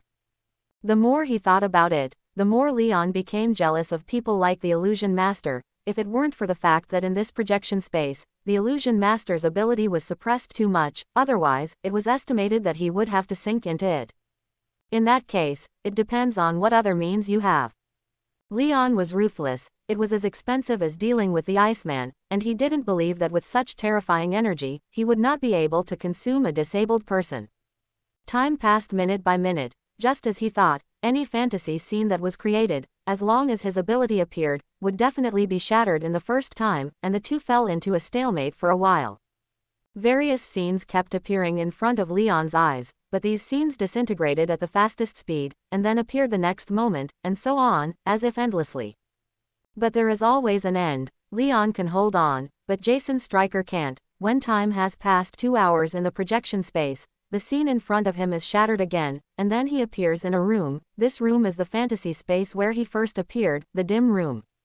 Jason Stryker is still in a wheelchair, his head hanging low, leaning on the armrest, sweaty, and seems to be unconscious with exhaustion. Leon didn't give him a chance, directly penetrated his head with laser light, and the next moment, Jason Stryker's body disappeared, and a box appeared in place. Just so simple to solve. Quote, Leon was a little incredulous. Leon still feels a little unbelievable. What a tiger this is. Originally he thought that he would spend a year and a half with Jason Stryker, who knew that in just a few hours, this Jason Stryker could not hold on. Also, even if Jason Stryker is in the bull, there is no solution. How can he abide by the following basic law? Oh no, how can he also abide by the law of conservation of energy? HMPH, fight with me, you can't die. Leon was a little proud, and very satisfied. This time, he finally had the ability to deal with psychic powers, and the last shortcoming on his body was also considered to be completed. Ha ha ha. Yang Tian laughed 3 times, and Quan Dang vented his emotions. Drip. Congratulations to the host for defeating the Illusion Master Jason Stryker and obtaining the Illusion Master Ability Fragment 3. Then he stepped forward and opened the box. There was only one compartment inside. There were 3 cards in the grid. No need to think that it was the Illusion Master's ability card. He just took it out. The scene in front of him was a change. He had come out of the projection space. Try it. Leon did not hesitate. Directly slapped an ability card on his body. What time? He felt a loud noise in his brain. It seemed that his soul was trembling, his eyes were black, and his head also gave birth to a not too strong pain. It felt like someone had been hitting with a small hammer, and the pain was very constant. I don't know what has changed in my head, and I can feel a stream of heat surging in it, like a small bug drilling inside, which feels very strange. Leon was silently enduring these weird feelings. These weird feelings were not too strange to him. Every time he used the ability card, there would always be all kinds of strange feelings. He had long been used to it. Time passed minute by minute, and 3 minutes passed in the blink of an eye, and when all the strange sensations disappeared, he did not notice the slightest change. The mind did not think much as it was clear. It seemed to be what it was like before, and what it is still like now. Quote, Leon was a little strange, but after thinking about it, he decided to leave it alone for the time being, thinking that he was sure that the ability card must have worked, and he doubted nothing and did not doubt the ability of the system. Thinking that he had slapped the second ability card on his body, the same strange feeling, when the first feeling passed, he still felt the same as before. Come again. The third one was also quickly used, and after a few minutes, his face became a little strange, because he still did not feel any changes in his ability, such as the previous ability card. After the end will be manifested, such as muscle expansion, strength increase, or eyes glowing or something. But this time there was no, which is also too weird. Is it really a failure? Impossible, right? Quote, he thought of something, then the system light curtain, and then he saw the numerical change on it. Host, Leon. Abilities, 113% Spiderman ability, 176% saber-toothed tiger ability, alien symbiote deadly blade, growing 179% Magneto ability, 217% Scott Summers ability, bloodline transfiguration, Thanos skin resistance 1/10, 47% Iceman ability, 22% Illusion Master ability. Number of projections. 0. You can project twice a day. Closing parenthesis. Good value. 241544. Kill value. 8,381,731. When Leon saw this, he was immediately relieved. It seems that he has indeed succeeded, but this ability is not manifested externally, and it should be like this. He was relieved and no longer worried. Today's number of projections has run out. What next? Oh yes, try the high-level item lottery again. After the lottery, first go to improve the artificial intelligence incubation program, and that's it. Quote. Just do it. Leon brings up the lottery page, selects the good value premium item draw. The roulette wheel turns, stops after a while, and then he hears the prompt of the system. Drip. Congratulations to the host for obtaining an AIUJN 3541578 floating point supercomputer. Leon saw that in the lattice, there were 8 rows of components horizontally and vertically, like a model toy, but he knew that this thing was a supercomputer. Haha, well, what do you really want to come? With this supercomputer, then the incubation of artificial intelligence is also imperative. Leon's factory is not small. In addition to the laboratory, there are a lot of free places, and the supercomputer is also extremely occupied, and the energy consumption is serious, but now he can't wait to get this thing out first. Just think and do. He came to the outside, his mind moved, and the things in the lattice-like model toys appeared directly in front of him, and the horizontal and vertical 8 rows were neatly and densely arranged. Leon began to get busy, turning on the circuits and wiring, which alone took him half a day. A supercomputer is not plugged in, there are many things involved. Debugging and debugging and debugging, until the afternoon, the supercomputer was turned on by him. He saw the meter hands moving around, turning like a windmill. This thing is a big energy consumer. He estimated that at the end of the day, the electricity bill alone will cost tens of thousands of dollars. Sure enough, this is the toy of the rich.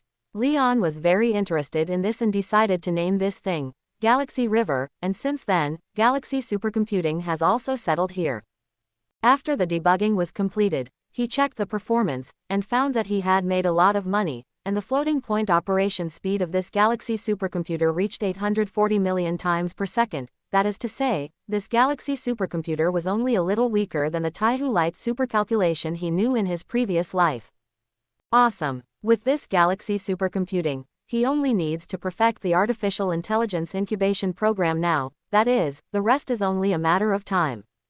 Then he put into the writing of the artificial intelligence incubation program. This work has no shortcuts, it requires him to code out letter by letter, so this is not an easy job, but before he has completed part of it one after another, at least the most basic part has been completed. In more than an hour, he knocked out the logical coding.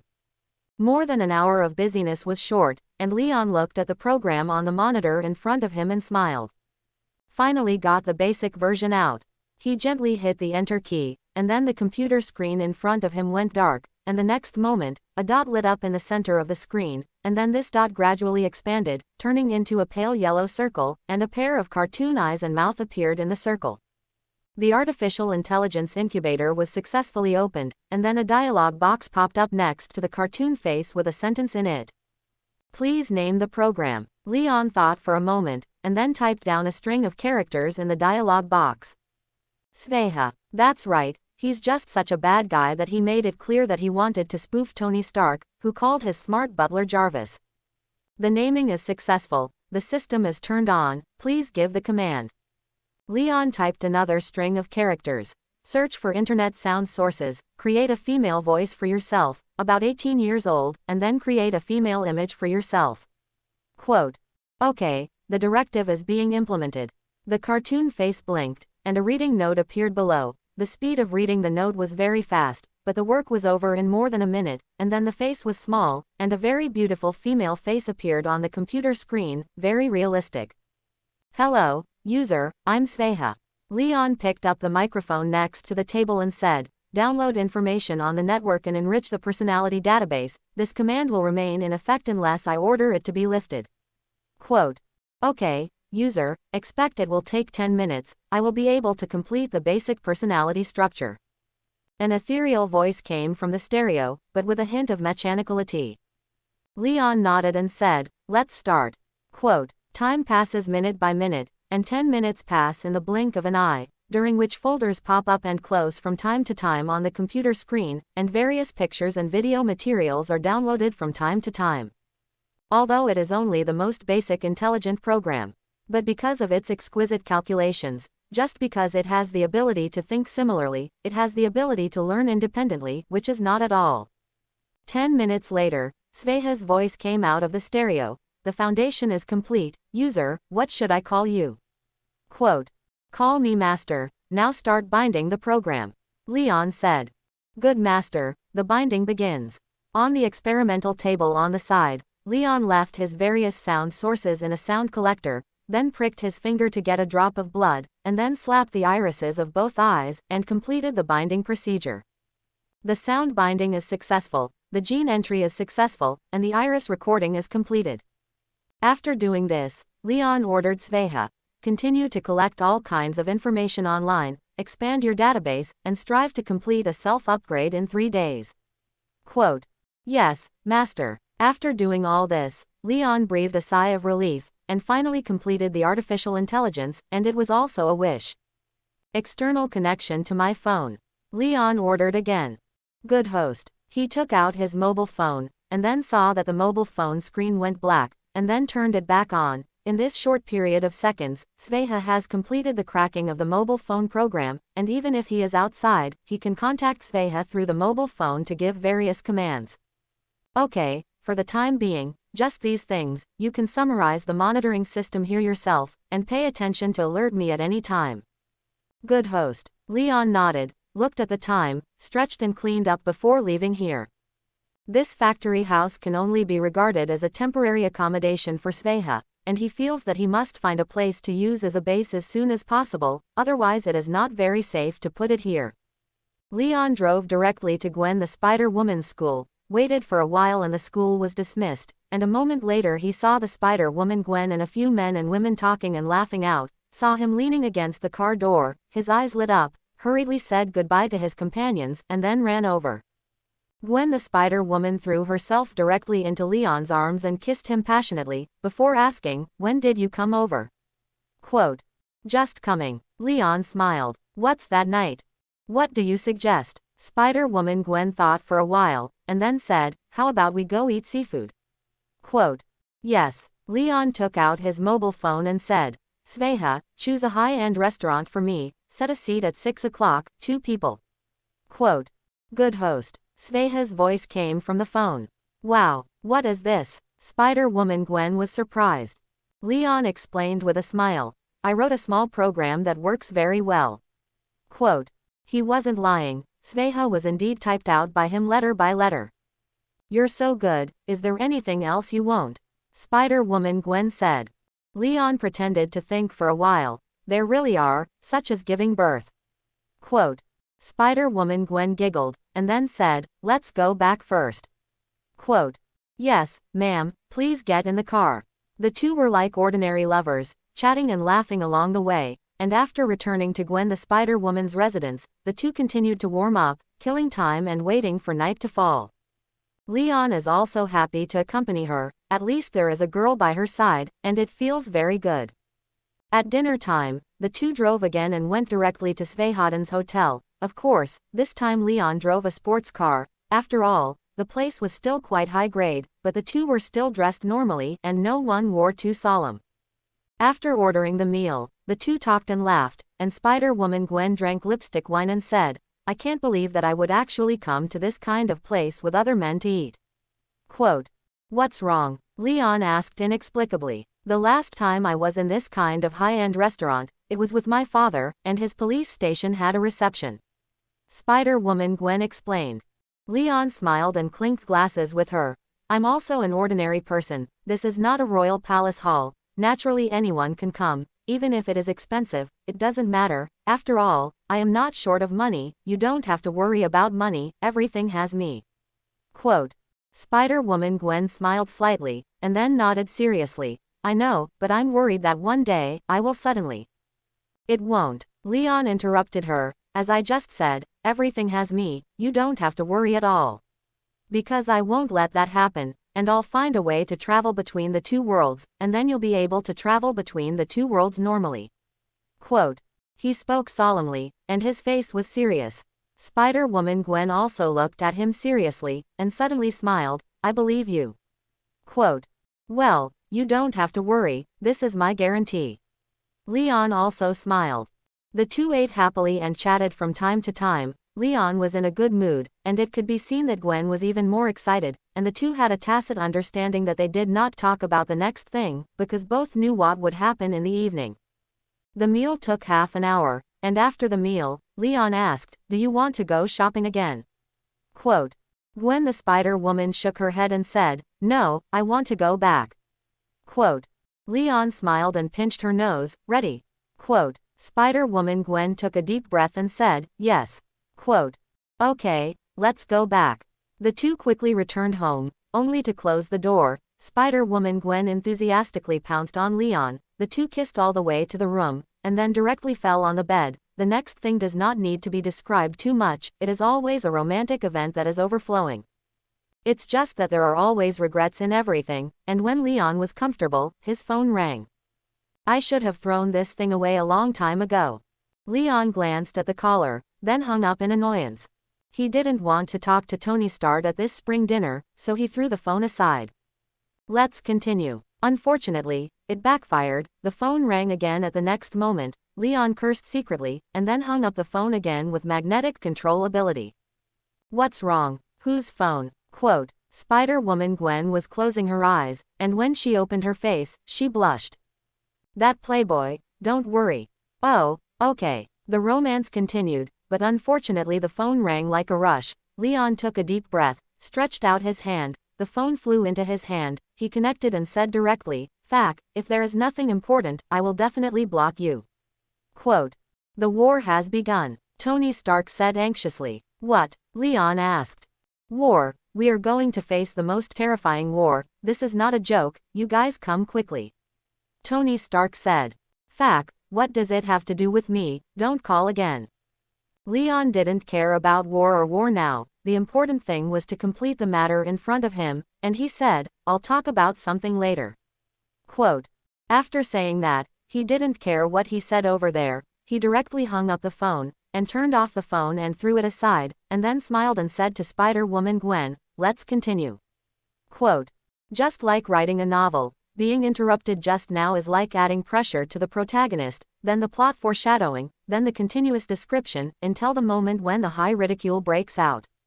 There is a road that is the afternoon of hoeing day, and the Kingming Upper River map, hematopoietic stem cells, compound grass coral. Until finally Leon surged and he was satisfied. The two then went to the bathroom together to wash, and only after Leon remembered the phone just now, turned on the phone, and then a strange call came in. Hello, who? Leon asked. He was sitting on the couch with a beer and drinking it to himself. It's me, Natasha. Leon raised his eyebrows slightly, and then asked, is there something wrong? Quote. The war has begun. What? Why would you say the same thing as that Tony guy? Leon wondered. Look at the news. Natasha sighed and said, if you can, please come as soon as possible, and I will send you the address. Quote. She said and hung up the phone, and a moment later Leon received a text message. He quickly turned on the TV and tuned to the news station, and then frowned. The news is playing on the news, and the picture shows the starry sky, a long series of huge spaceships straddling space, and the moon in the background. Both the host and the guests are discussing these uninvited guests, and the most talked about is aliens and war. Leon thought of something, suddenly came to the window to look down. It seemed to be affected by the news. The cars on the street were running fast, the sirens were sounding, there seemed to be a car accident in the distance, and there were even fires in the distance. Hey, why is this happening again? Leon looked a little helpless. Honey, what's wrong? Spider-Woman Gwen asked as she wiped her hair. Leon pointed to the TV and sighed, looks like I'm going to have a trip. Oh my God, is this the end of the world? After seeing the news, Spider-Woman Gwen covered her mouth in surprise, her face full of disbelief. Leon shrugged at her, and then called George directly. The phone was quickly connected. He said directly, George, have you read the news? Quote. I see, where are you now? Hurry home. George on the other end of the phone said. No, it's you who should go home. Don't forget the power I have to stand up. He said helplessly. Oh yes, I almost forgot about it, but I don't think I can go back, duty. George's voice appeared steady. Leon gritted his teeth, and finally could only say, then you have to ensure your own safety. I don't want you to be hurt, promise me. In addition, when this matter is over, I will introduce someone to you. Quote. George was slightly silent for a moment, and then said, I promise you, I will try to protect myself. In addition, I am very curious about the person you said, and I look forward to that day. Quote. Well, tell Mama Helen and Gwen that I love you. Leon said and hung up. Then he hurriedly called Helen, and fortunately they were all at home. Just like last time, he told them to go to the country aunt's house for a while, and wait for this matter to be resolved before returning. They didn't object, just told him to pay attention to safety. Leon agreed, and then said a few more words before hanging up. Spider-Woman Gwen heard his call, watched him hang up and took a deep breath and said, I'm going too. Quote. Leon beckoned to her, and when she came to him, he hugged her in his arms and said, I won't object to this, but you have to be safe. Quote. What does his natural way Spider-Woman Gwen mean by this? And he does not intend to prevent her from doing her own justice. After all, this incident may involve the whole world, everyone cannot avoid it, and they may be harmed. Well, wait for me, she said and changed her clothes, put on Leon's newly made spider suit, and suddenly a heroic female Spider-Man appeared in front of him. Leon nodded with satisfaction, stepped forward and kissed her forehead, and then when her heart moved, her body automatically turned into a blade state. Wow, that's cool. Spider-Woman Gwen sighed, and then stroked the other chests, feeling the strange touch on it, and her face was also colorful. Is this your ability? She asked. Yes, I have a lot of abilities, and you will know a little bit in the future. Leon laughed. Well, I'm looking forward to that day. Spider-Woman Gwen smiled and asked again, when are we? Quote. Go now, you need to take the girl and lie on my back. Leon said and turned to Crouch. What? She was a little puzzled, but she still put her hood on, and then obediently lay on his back, and the next moment, she felt herself in the air, and then she and Leon quickly rushed forward. The window in front of them automatically opened, and then closed automatically after the two shot out. She was very different, and when she came back to her senses, she found that she was actually taken by Leon to fly in the air, and she was suddenly very surprised. You can still fly. Quote. Of course, I said I have a lot of abilities, and flying is one of them. He controlled his own flight with magnetic control ability, extremely fast, soared into the air, and shot in one direction. What abilities do you have besides flying? Spider-Woman Gwen asked curiously. There are many, like this. Leon said and stretched out a hand, and then the palm became larger, and the nails directly turned into sharp blades, each half a meter long. Isn't it scary? My appearance now looks evil. Leon teased to himself. No, there is nothing evil, on the contrary, it is very handsome in my eyes. Spider-Woman Gwen man true way. Haha, okay, Leon is just a joke about himself. In fact, his current blade state, he looks very strong, looking can make people fearful. As for evil, it varies from person to person. Where are we going now? Spider-Woman Gwen said again. To SHIELD headquarters in New York.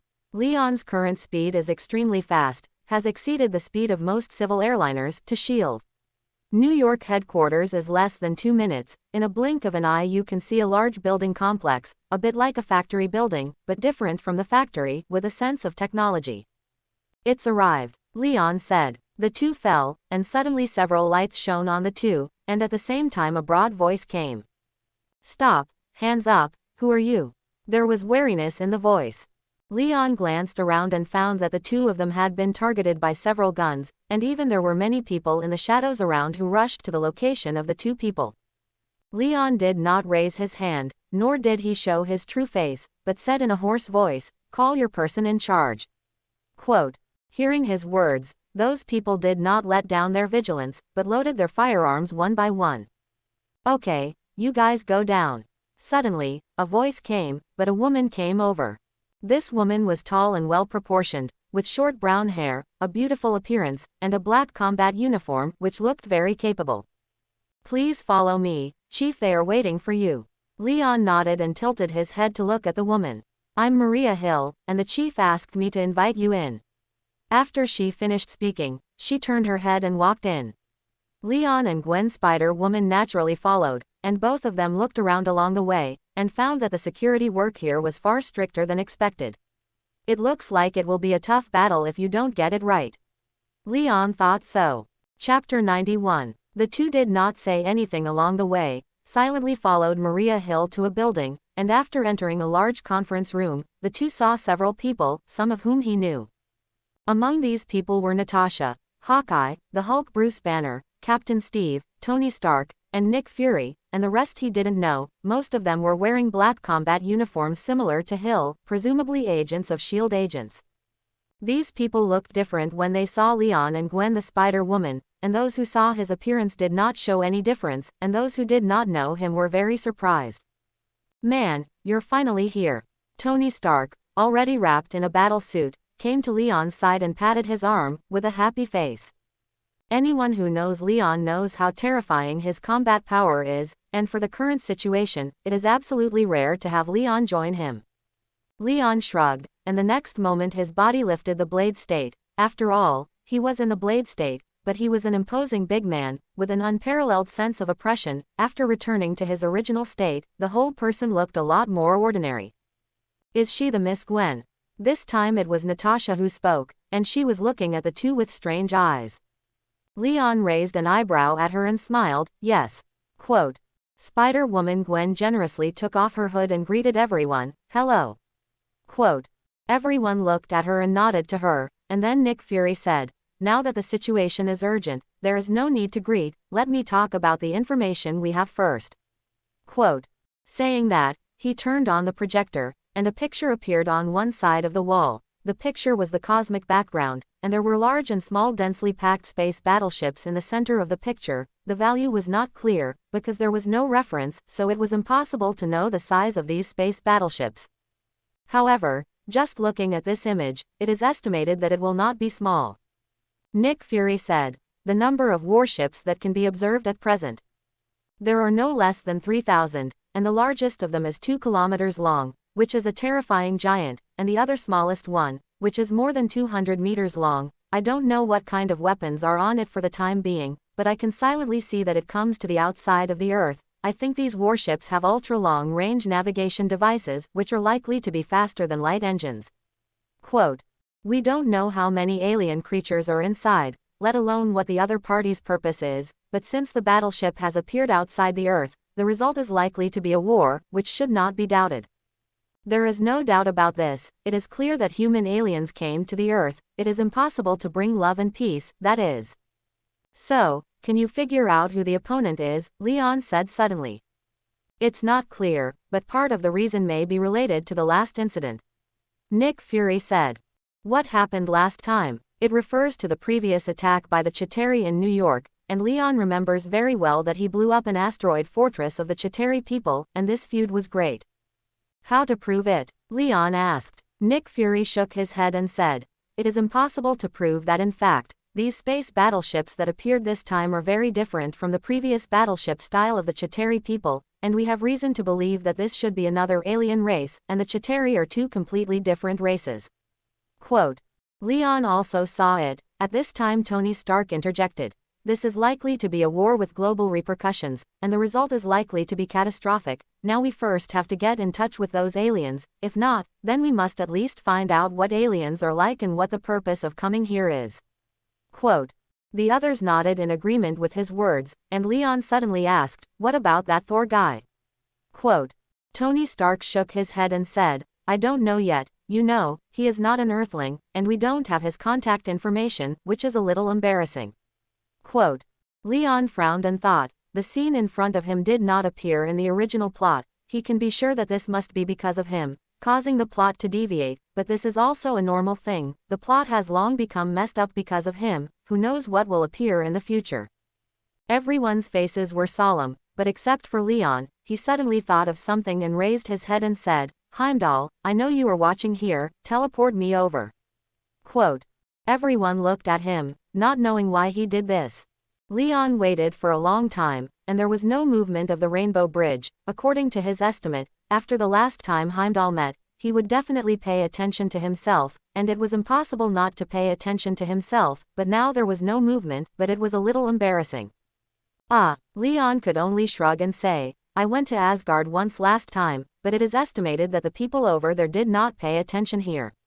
Quote. At this moment, Nick Fury's mobile phone rang. He frowned after answering, hung up the phone and said, We found Thor, he is now in a Baltimore hospital, appeared a day ago. Quote. What? Leon was stunned, still thinking in his heart, could it be that Heimdall had teleported the guy from Thor crookedly? How is he now? It was Steve who spoke. Nick Fury shook his head and said, he was still in a coma, and when he was found, he was not lightly injured. Quote. At this moment, everyone frowned, and some people already had a bad premonition in their hearts. Send me the location, I'll go over and take a look. Nick Fury thought about it and did not refuse, so he sent him Thor's location, and Leon said to Gwen the Spider-Woman, You stay here first, I'll come back when I go. Quote. Spider-Woman Gwen is the kind of person who is very assertive and rational, knowing that the time is urgent at this time, and everything cannot be delayed, so she didn't say anything more, just nodded and said, Then you be careful. Quote. I'll go with you. It was Tony Stark who spoke.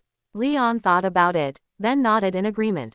Compared with others, Iron Man itself has the advantage of being able to fly and extremely fast, and is very mobile. Let's do this first, let's go over and bring Thor first. Leon said.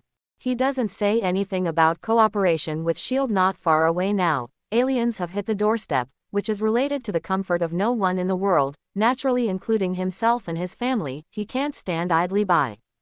There is just no way to pit money, Leon thought a little carefully. Take this with you, let's go. Tony Stark said, throwing Leon a headset, and then jumped out of the window and directly into the sky. He knew that Leon could fly, so he left first. Leon nodded to Spider-Woman Gwen, and then his body floated up, and his body turned into a blade form in the gap between the flights, and then rushed out of the window and his figure rose rapidly, disappearing in front of everyone's eyes in a blink of an eye.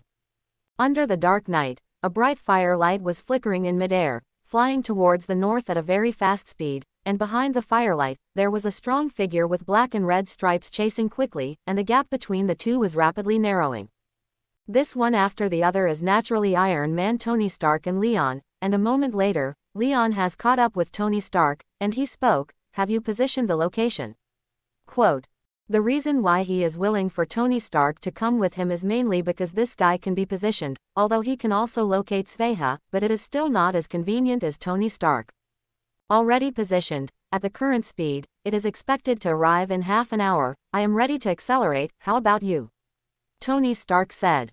Leon nodded and said, Speed up. Quote. Okay, let's see which of us is fast. Tony Stark said. His feet burst out of the mouth, and his figure jumped out at once, and in a blink of an eye, he was far away, and this speed was directly increased by 3. Leon's face in the blade state was grinning, and then, as if on land, his body jumped out sharply, and the speed was straight. Tony Tucker was 3 points faster, turning to catch up with him, and then overtaking him a moment later. My hair. Tony Stark was stunned, and he was fierce again, and his feet burst into flames again. The two of them raced in midair. The maximum speed of Tony Stark's suit was Mach 4.8 per hour, and his speed had now increased to Mach 3, but he could only eat ashes behind Leon, and his heart was not convinced.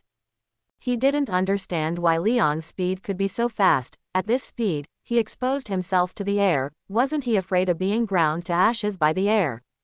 As everyone knows, under Leon's blade form, the strength of the flesh has already increased by more than 10 times, even if it has already exceeded the speed of sound, it will not be injured. Tony Stark continued to chase, but only 2 or 3 minutes after chasing, Jarvis's voice came from his helmet. Sir, there are still 3 kilometers from the coordinate address, and the navigation has been turned on. Quote. A screen appeared in front of his mask, with arrows pointing to a building in front of him, exactly where he was targeting. Man, we're here, follow me. Tony Stark said and turned around and flew towards the other end. Leon had to turn around and follow, and the two fell together on the roof of the hospital. Leon crushed the locked door on the roof, and then returned to its original state, and the two walked down like this. Among them, many of the medical staff who came and went looked at the two strangely, or looked at Tony Stark next to Leon strangely, because this guy was very eye-catching in his armor. "Wow, are you Iron Man? Can I take a picture with you?" A nurse was pleasantly surprised. Tony Stark took her mobile phone directly, then put his arm around her shoulder and took a selfie, and then said, "Beautiful girl, can I ask, have you received a weirdo here?" Quote, "Thank you so much, sir." "Oh, weirdo. There are always weirdos in hospitals, which one are you asking?" the nurse asked. Tony Stark slapped his head, and then his eyes burst into light, and he drew a picture in front of him, which was a picture of Thor, the god of thunder. "I said it was this guy, have you seen him?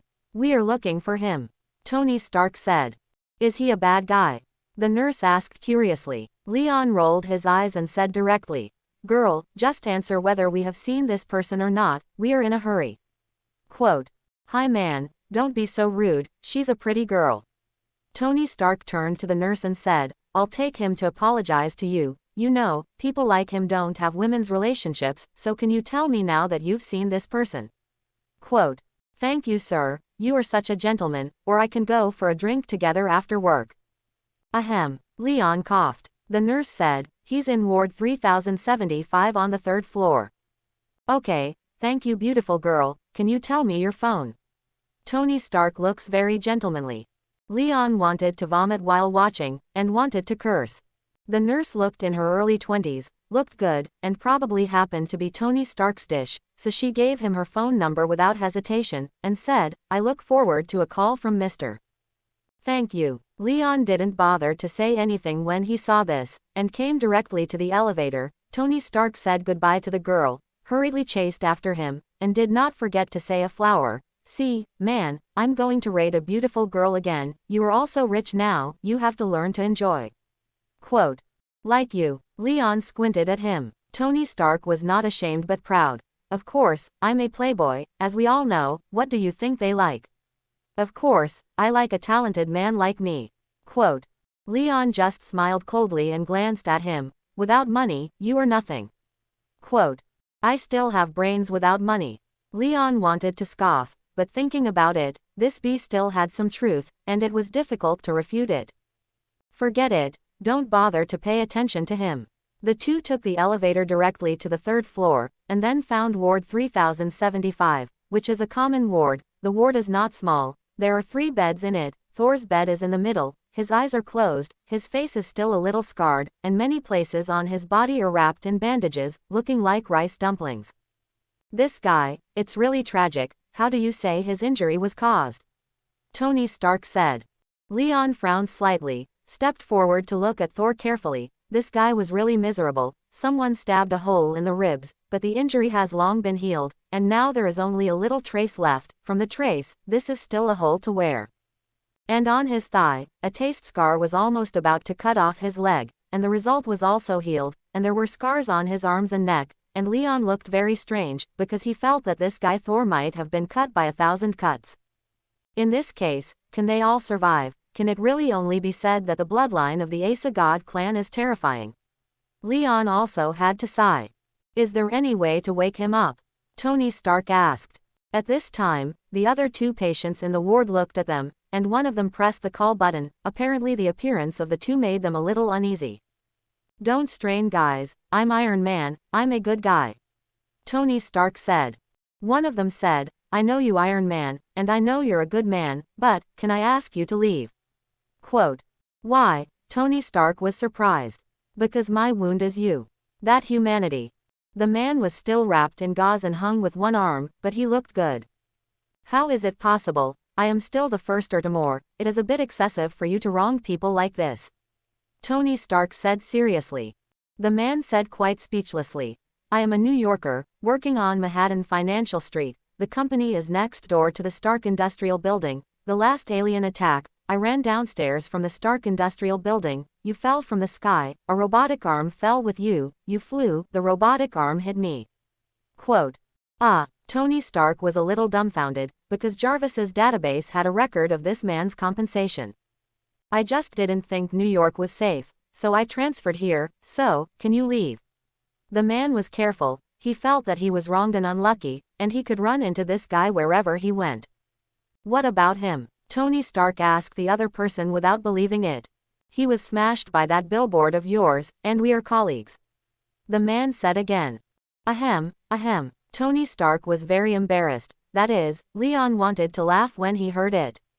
Well, guys, I'm sorry, you know that wasn't my intention, and in that case, I can't be distracted by hitting the enemy. Tony Stark had to defend a few words, otherwise this world's fame would really be contaminated. I understand, but seeing you, I always have a bad hunch, so, Mr. Stark, can you get out of here? Once again, the man said cautiously. Tony Stark is rich, a big capitalist, and Iron Man, with a lot of prestige, so both of them are a little cautious when facing him, while angering Tony, and the consequences are not something he can bear. Okay, I'll leave. Tony Stark was also a little helpless. Leon said at this time, take him away directly, you will carry him. Quote, why me? Tony Stark asked. Because I don't like physical contact with other men. Leon said directly. Tony Stark's face turned green, and it was disgusting. No idiographic period. He still refused. Are you sure? Leon squinted at him. Then Leon directly stretched out his hand, magnetic control ability, directly controlled Tony's armor, who let his suit be made of metal, born to be restrained by him. Ooh, shit, what are you doing? Tony Stark shouted. At this time, Tony Stark stepped forward steadily, then bent down, directly gave Thor a princess hug, took him in his arms, and then slowly floated up. Stop, I don't want to hold him. Tony Stark was furious. But you can't refuse, can you? Leon took a break. But at this moment, Thor in Tony Stark's arms suddenly opened his eyes and roared, Loki, I'm going to kill you. Quote. Then he slammed a punch on Tony Stark's chest, and just at this time Leon released his control, Tony Stark flew directly upside down. Tony Stark flew out upside down and just smashed on the hospital bed of the person who had just spoken, and the very sad person's hospital bed was knocked down, and the person was directly overwhelmed by the hospital bed, and there was a scream. Ah! The voice was harsh, fearful and helpless. Leon listened to it and grinned. This unlucky child can no longer be described as unlucky, it is simply a fire back. Tony Stark rolled over and stepped on the hospital bed, and the man who was pressed down below screamed even more, and he hurriedly jumped away, but this caused secondary damage to the man.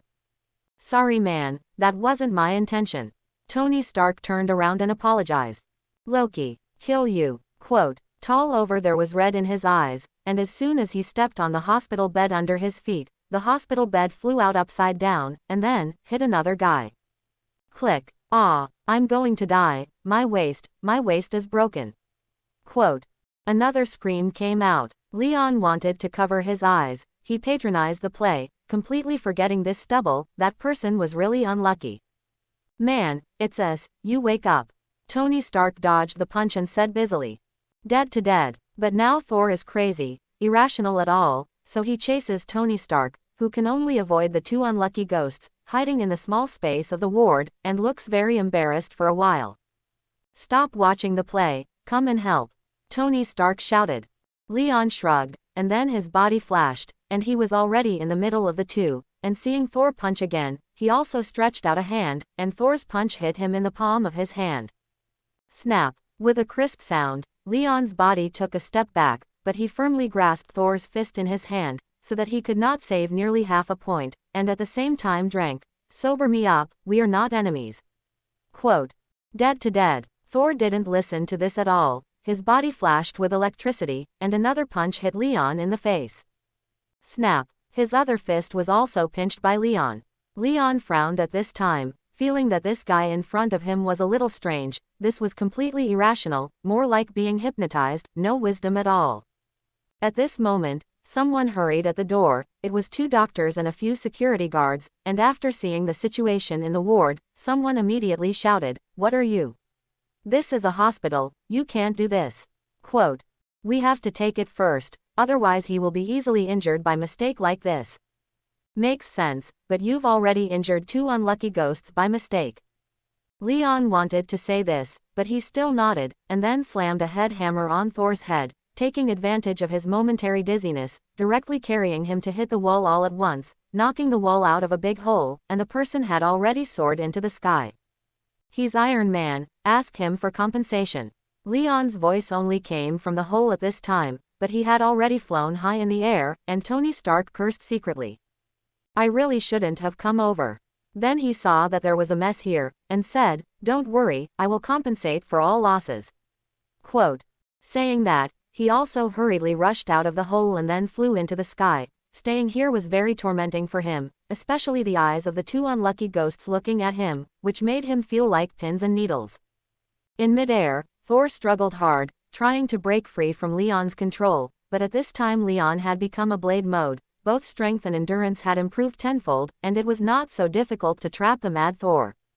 "Quiet me." Leon directly gave him a binding pele, and his 5 fingers turned into black and red cobwebs, trapping him firmly all over his body, revealing only one head. At this time, Tony Stark flew over and complained, "You guy, did you deliberately pit me?" Quote. "You feel wrong, I didn't pit you." Seeing what else he wanted to say, Leon waved his hand and said, "This guy Thor is very abnormal now. I think he is likely to be confused by whom. It may be hypnosis, it may be brainwashing, in short, it should be confused by special powers." Quote. At this time, even if Thor was bound, he still struggled, roaring in his mouth, like a beast. His eyes were bloodshot and red, and his eyes were full of thick hatred. "Remember what he just said?" Tony Stark asked suddenly. "Loki, I'm going to kill you," Leon said. Tony Stark nodded and said, "Could it be Loki's ghost?" Quote. 9 times out of 10, it's Loki's ghost. I said long ago that guys should be tortured on Earth, but it's funny that the top government is going to make some kind of political compromise." Leon pouted and shrugged. "Who knows what those official masters think?" Thor Stark said indifferently.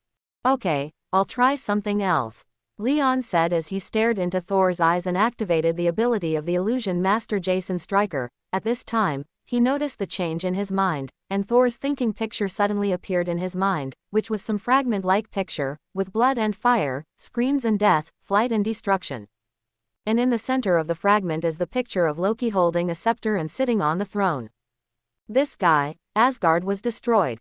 Quote. He was amazed. These strokes are disordered and irregular, which shows that his memory has been manipulated, and he can feel the irrepressible desire to kill in Thor's mood, which is very amazing. "How? Is there a way?" Tony Stark asked. Leon nodded and said, "Yes, I'll try it first." "Okay, then you hurry." The two are still flying in midair at a uniform speed, and Tony Stark can only urge Leon to hurry. After all, there are countless warships in the space overhead, and this thing is like the sword of Damocles, which makes people cold on their heads. "I know, don't bother me."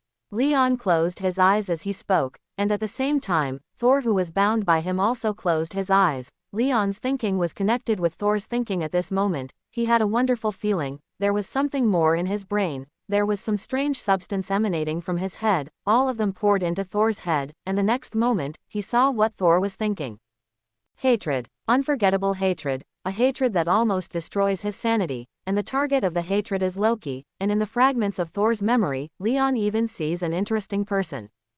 A man with a tall and thin body, gray skin but ugly appearance. This person's appearance is really too peculiar in his opinion, so peculiar that people can't forget it at a glance.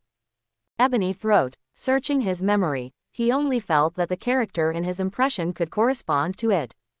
It seems that Asgard is really destroyed, and the person who did it should be behind the scenes in Loki, so Loki has become Thanos' henchman. Thanos made a move on Asgard, then, could those ships be them? One of Thanos' legions. Quote. Those memories are too scattered. Scattered to Leon can only see some approximately. Here are the reasons for Thor's loss of intelligence, and there are also reasons why he has not reached Jason Stryker's 100% ability, which means that the memories he can see now can only be scattered, which is a little helpless. However, as soon as he now uses this fantasy ability, he knows that he can now construct various false pictures and scenes in front of others, and can confuse the other party's 5 senses. As soon as he thought of it, he thought about it, and he built a scene that Th was very familiar with, but this scene was created from scratch, and it took more than 10 seconds in total, which was not at all like the illusion master Jason Stryker. In the end, there is still a lack of ability, and Leon is also a little helpless. At this time, what appeared in front of Thor was the former prosperous Asgard, the continent bathed in divine light. The fairy palace towered over the top of Asgard, where was the residence of the god King Odin, and his home. He suddenly looked at everything in front of him, looked around, he was standing on the rainbow bridge.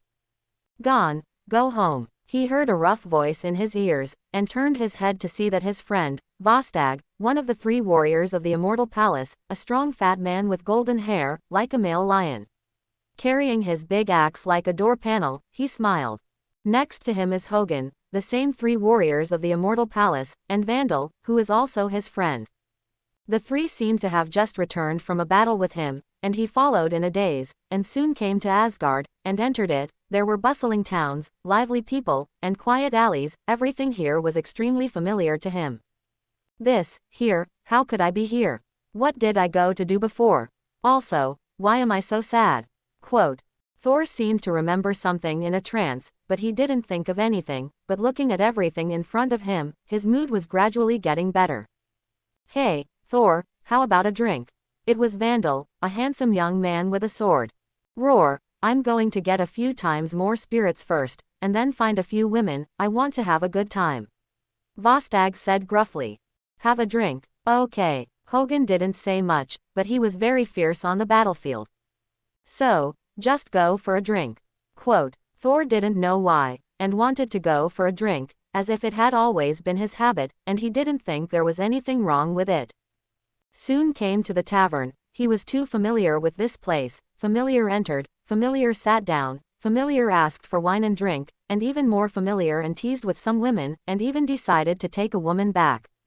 Everything is as usual, there is no difference. The return of the war, it has always been to vent with alcohol and women, now it is no different from the past, but I don't know why. In his heart, he always feels that everything he sees in front of him is a little strange. Vostag, don't you just love cider? Why choose and spirits today? And, it seems that whenever you drink, your face turns red. Why is it not red now? Quote. And Hogun, don't you love to tell cold jokes? Why didn't you say the cold jokes you were good at today? Quote. Vandal, your sword never leaves your body. Why did it fall to the ground? Yes, they seem to be different from their familiar friends, so weird. Thor subconsciously asked what was in his mind. As these words were spoken, all the voices in the entire tavern disappeared, and everyone turned to look at him, which made him a little embarrassed. What's wrong? Why are you looking at me like that? Quote. At this time, Hogun suddenly spoke. Thor, do you remember something? Quote. It was Hogun who spoke, but the voice was not him, but a voice that was familiar and unfamiliar to Thor. Boom. Thor threw the wine glass in his hand and stood up, then reached out and wiped it on his waist, but it was empty-handed. What about my hammer? By the way, no wonder I always felt wrong. I haven't seen my hammer since now, and besides, you're not Hogun. Who are you? The atmosphere is very silent. Obviously it is a lively tavern, but it is like being pressed the pause button. Everyone stops moving, just looking at him quietly. Such a scene, if an ordinary person comes, it is estimated that his scalp will be numb. Because of the quiet, it is too quiet. The quiet is a little scary. Even people like Thor can't help but be shocked in their hearts at this time. We have faced enemies together. This time it was Vandal who spoke, but his voice was still the same voice that came out of Hogun's mouth just now, still familiar to him, but strange. This feeling made Thor very uncomfortable. What do you mean? Thor frowned. Meaning, it's hard to say whether we are friends or not, but we are not enemies. At least I have no hostility towards you. This time it was Vostag who spoke, and his voice was still the same. Who the hell are you? Don't be a ghost, get out of here for me. Quote. Thor shouted angrily, and an electric light appeared on his body, but this electric light was very weak. What the hell is wrong with me? Why do I feel like I've forgotten a lot of things? Who are you? And also, what did I go to do before? Thor fell into a state of confusion. So, do you know this person? When that strange and familiar voice fell, Vostag's body changed, from strong to tall and thin, and his face gradually became handsome, and in a blink of an eye, he became a handsome young man with a height of more than 1 meter and 8 meters, and the clothes on his body were sliced into light cyan leather armor, which fit very well. Loki, Thor said unsurely, it seems that you haven't lost those memories yet, so what about this one? Loki's figure changed again. His height did not change much, but his body gradually changed into an Asian appearance, and his face was Leon. "Huh, I've seen you. I've definitely seen you, but I don't know who you are, I can't remember you." Quote. Thor was holding the door of his head with one hand, he was very uncomfortable now. "Think about it, maybe then you can remember."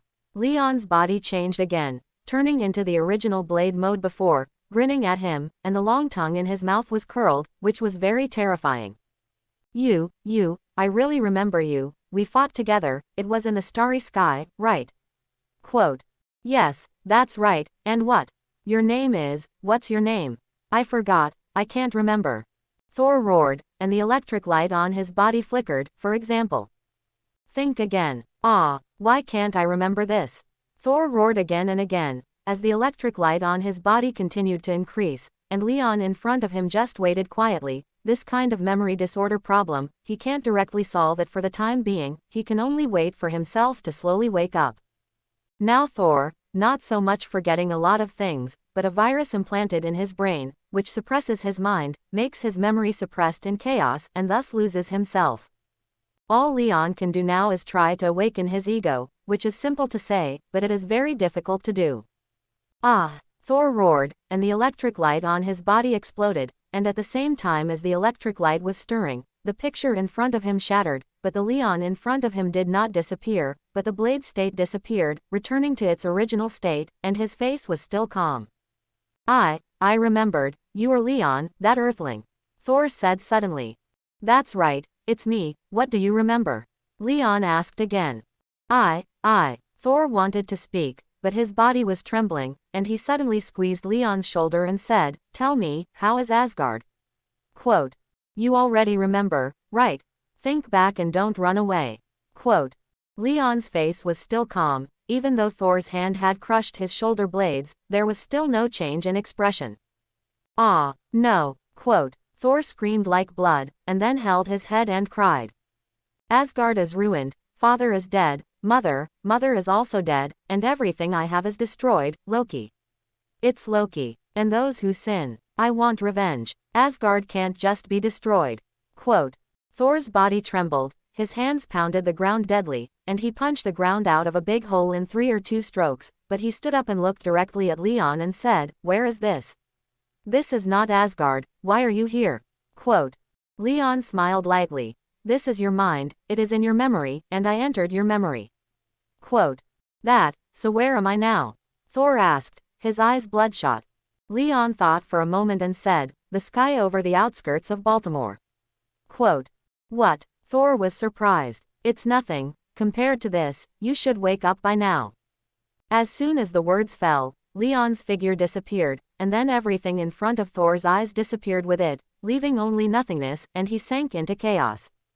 But the next moment, he suddenly felt a pain on his face, and at the same time there was a pop in his ears. "Hiss," came a somewhat familiar voice. "Man, is it really okay for you to hit him like this?" "It's okay, this guy will wake up soon, I'll try the other side again." When the voice fell, Thor felt pain on the other side of his face, followed by a snap. The next moment, he opened his eyes and saw Leon's face in front of him, and there was Tony Stark next to him. "Hey man, you're finally awake, thankfully, but you should need to wipe the nosebleed first, Leon's guy is really dark." Thor was stunned, he was really stunned. He found himself being beaten, both sides of his face, and it hurt.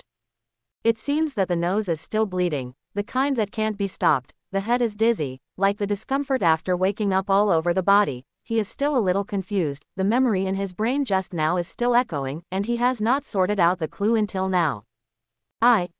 He opened his mouth, but couldn't say a complete sentence. "Oh, it looks like he's not awake yet, I'll try it again," Leon said and raised his hand. "Wait, change me for me." Tony Stark hurried over. "Go away, look what you're wearing on your hands. Ready to give him a concussion? Or ready to give him a palm cannon?" Leon naturally won't give up this opportunity to someone else. Thor sobered up, he quickly struggled up, and shouted at the same time, "Stop, don't hit me in the face again." Quote. Looks like he's sobered up, hey, he's bored. Tony Stark saw that there was no chance to do anything, and suddenly lost interest. Leon didn't let go of him at the first time, but just looked him up and down and said, "Really sober?" Quote, "Sober, sober." Thor hurriedly nodded, although his mind was still a little like mush at this time, but being tossed by Leon like this, at least reason had returned. "Well, just sober up." Leon let go of him, and then Thor, it just fell straight down. "Ah, forgot, Thor won't fly." "Phew." Leon unhurriedly shot out a spider silk and pulled Thor back, who pulled the spider silk in his heart and shouted, "Why are you here? Also, why am I here?" Quote. It seems that he is still a little confused. This preface does not match the afterword. Leon raised an eyebrow.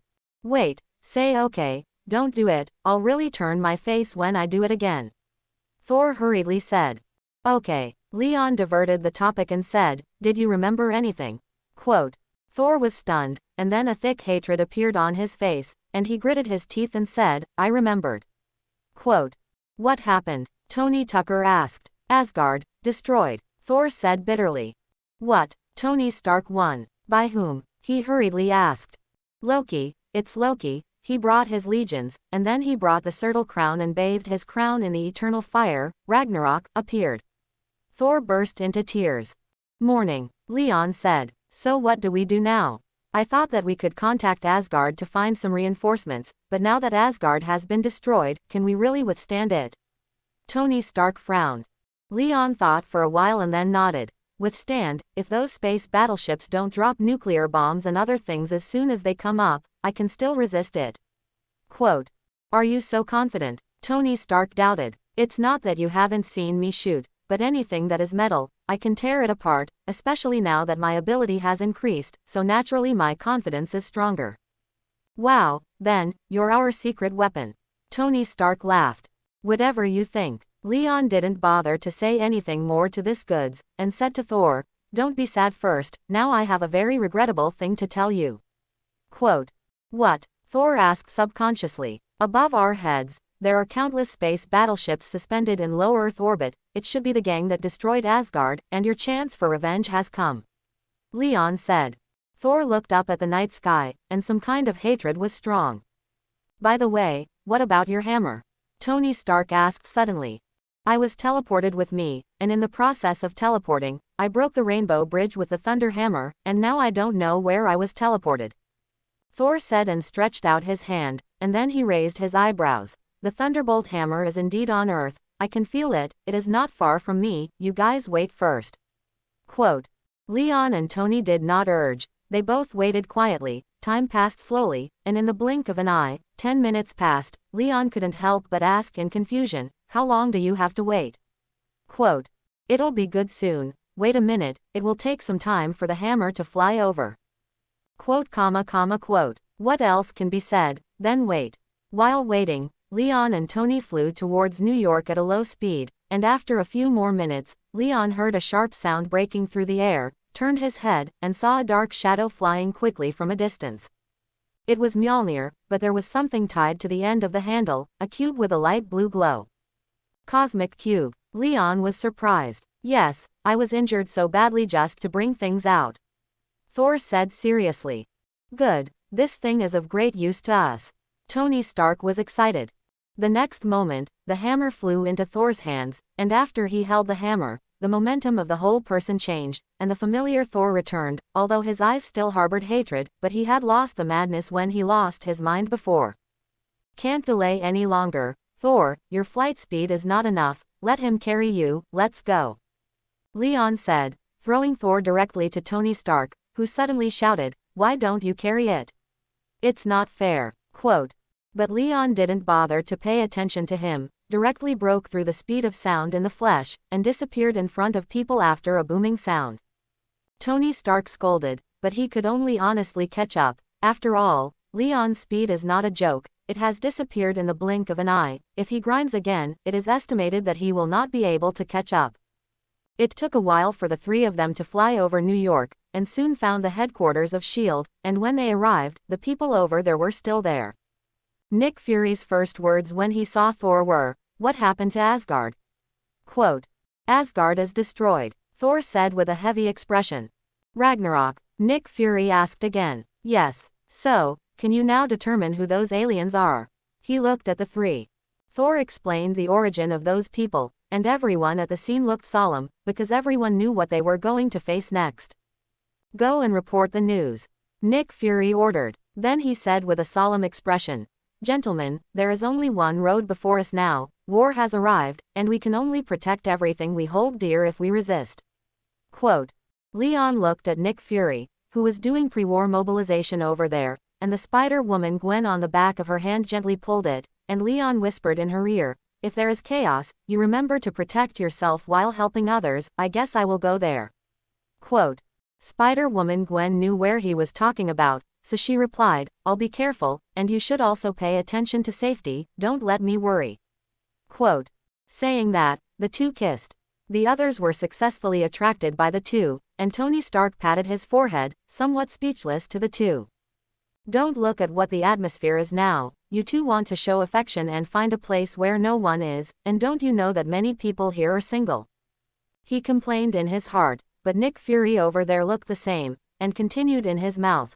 New York is relying on us for the time being, the army is now stationed, but there will definitely be an inhuman existence among the enemy, such an existence will be our main opponent, so be careful. Quote.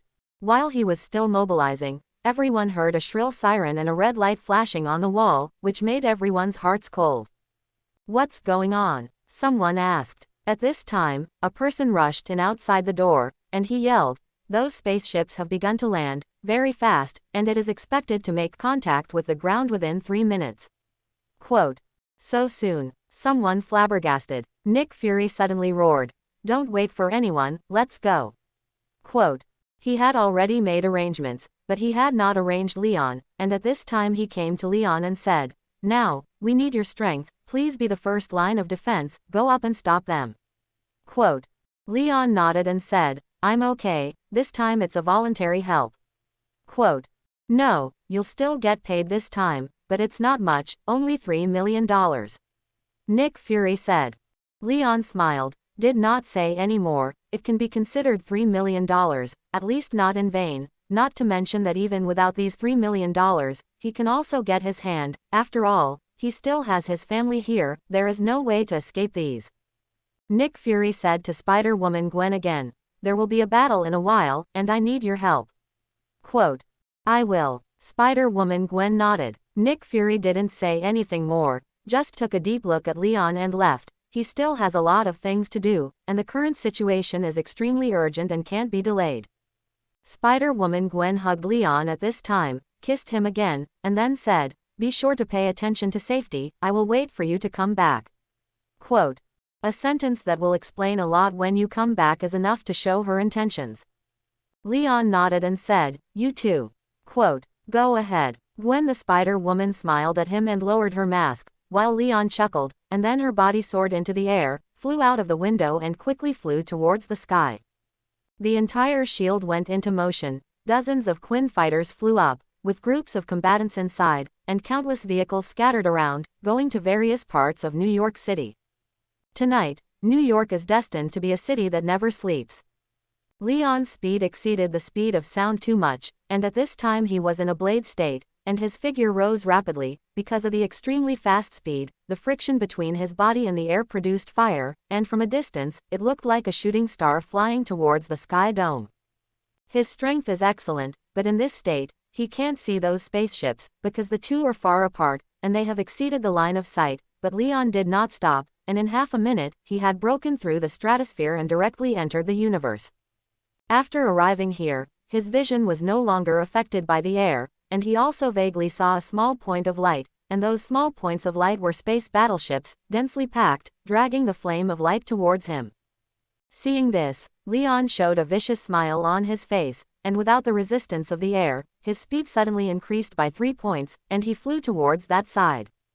These space battleships are enemies and gains for him, because he will get a huge amount of good value and kill value from them, just like last time, but any existence that threatens the Earth, the kill value will have good value and kill value.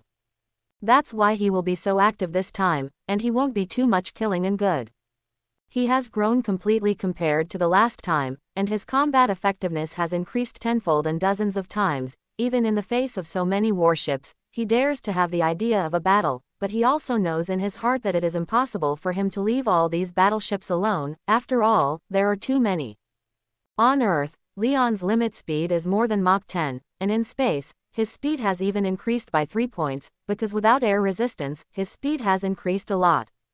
Such a speed on Earth, more than the vast majority of aircraft, and only the launch vehicle in the rapid state after orbit can be compared, but such a rapid speed on the space scale, but slow as a turtle crawling, even if Leon has raised its speed to the highest, but the distance from those warships is still far away.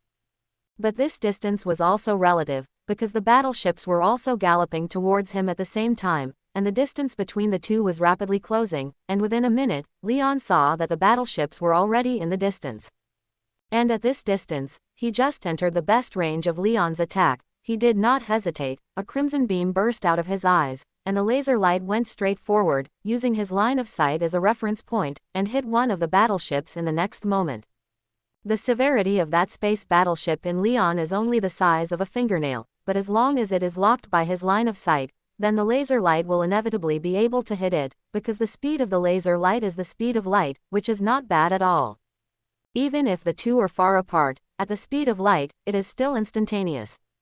The next moment, the appearance of the battleship flashed a light blue light curtain, and the light curtain surged like water waves. This is the energy shield of the battleship, suddenly resisted the attack of laser light, but this resistance is only useful at this moment, because in the next moment, in the place where the laser light touches, the light curtain has been pierced, and then the laser beam directly hit the battleship body. Leon was not very real because of the distance, but the battleship was slammed, and then the flames in its tail suddenly stopped, and then a huge fire light was generated from the vent, and then a laser light penetrated from behind. The battleship was directly pierced by Leon's laser light, and although it did not explode, it destroyed its maneuver. One boat. Leon shifted his gaze, and then the laser light swept over the battleship, and the steel splashed everywhere it passed, and some were directly melted into molten iron, and the entire battleship was almost cut off by the waist, but the laser light moved quickly, and hit another battleship in the blink of an eye. As with the first one, the ship's energy shield only flashed twice before it was broken, and then the laser light pierced the entire battleship, rendering it incapacitated. But at this time, the other warships also, the gun port of the battleship closest to Leon was opened. Leon had a palpitation at this moment, subconsciously to the side, but at this moment, a thick beam of light passed by him. Leon sensed the pain in his arm, and even though he moved quickly, he was still hit by this energy beam, and when he turned his head, he saw that the symbiote substance on his arm was missing, but it was repaired in an instant. This beam could actually cause damage to him, although it only caused damage to the symbiote, but it was also extremely amazing. Knowing this result, Leon also became a little cautious. Now he is not invincible, but only a little cautious, because this energy beam cannot kill him. He has Thanos' skin resistance, it is doomed that he cannot die in this energy beam at will. So, you pills. Leon grinned, the crimson beam in his eyes was more chilling and the color more vivid, and he compressed the energy to make the laser light more destructive. Diverted gaze, then another battleship was shot through, then the next, another. But at the same time, an overwhelming beam of energy rushed towards him in the battleship group, which suddenly drowned him. Shish. Severe pain. This is what Leon felt at this time. He also heard the wail of the symbiote material on his body began to boil. A large area of symbiote matter was annihilated in these energy beams, and then quickly regenerated. Leon felt the loss of physical strength. He hurriedly turned around, and then in a blink of an eye, he was out of the range shrouded by the energy beam, and at this time, many parts of his body had been exposed, and the symbiote substance had been stripped of large pieces, looking miserable. But in fact, he didn't suffer too much damage except for pain and loss of physical strength, and even if he was injured, with his current recovery ability, he could recover in the blink of an eye. At the same time that he rushed towards these battleships, the battleships were also rushing towards him, and the distance between the two was rapidly closing, but just with the laser beam of his eyes, he could not stop these battleships. In fact, he could not stop them all, because these spaceships were huge and numerous, spread out on a huge scale, so that he could not intercept them all. 27. After Leon shot through another battleship, his figure suddenly stopped in place, because the nearest battleship was now only a few kilometers away from him, and this distance was already very close. He stretched out his hands in the next moment, and then, the spaceship's original rapid forward momentum began to slowly decrease, and after a few seconds, it actually stopped like this, and then the battleship began to vibrate, the metal structure on the surface began to squeeze inward, and the whole began to slowly collapse. Leon now has a 197% level of Magneto's ability, which is almost double Magneto's ability, and it is not too simple to squeeze a battleship into an iron ball. In the vacuum of the universe, the sound could not be transmitted, but the vision was not blocked in the slightest, and the scene now displayed in front of Leon was that the battleship was slowly shrinking and compressing inward, and the original shape of the battleship could no longer be maintained, replaced by a slightly arced steel creation. It is not very accurate to say that it is slow, at least it can be seen with the naked eye. The battleship is regularly compressing towards the center, and an explosion will inevitably occur in the process, but even if it is an explosion, the metal that splashes out will recondense in the next moment and re-merge with the main body of the spacecraft.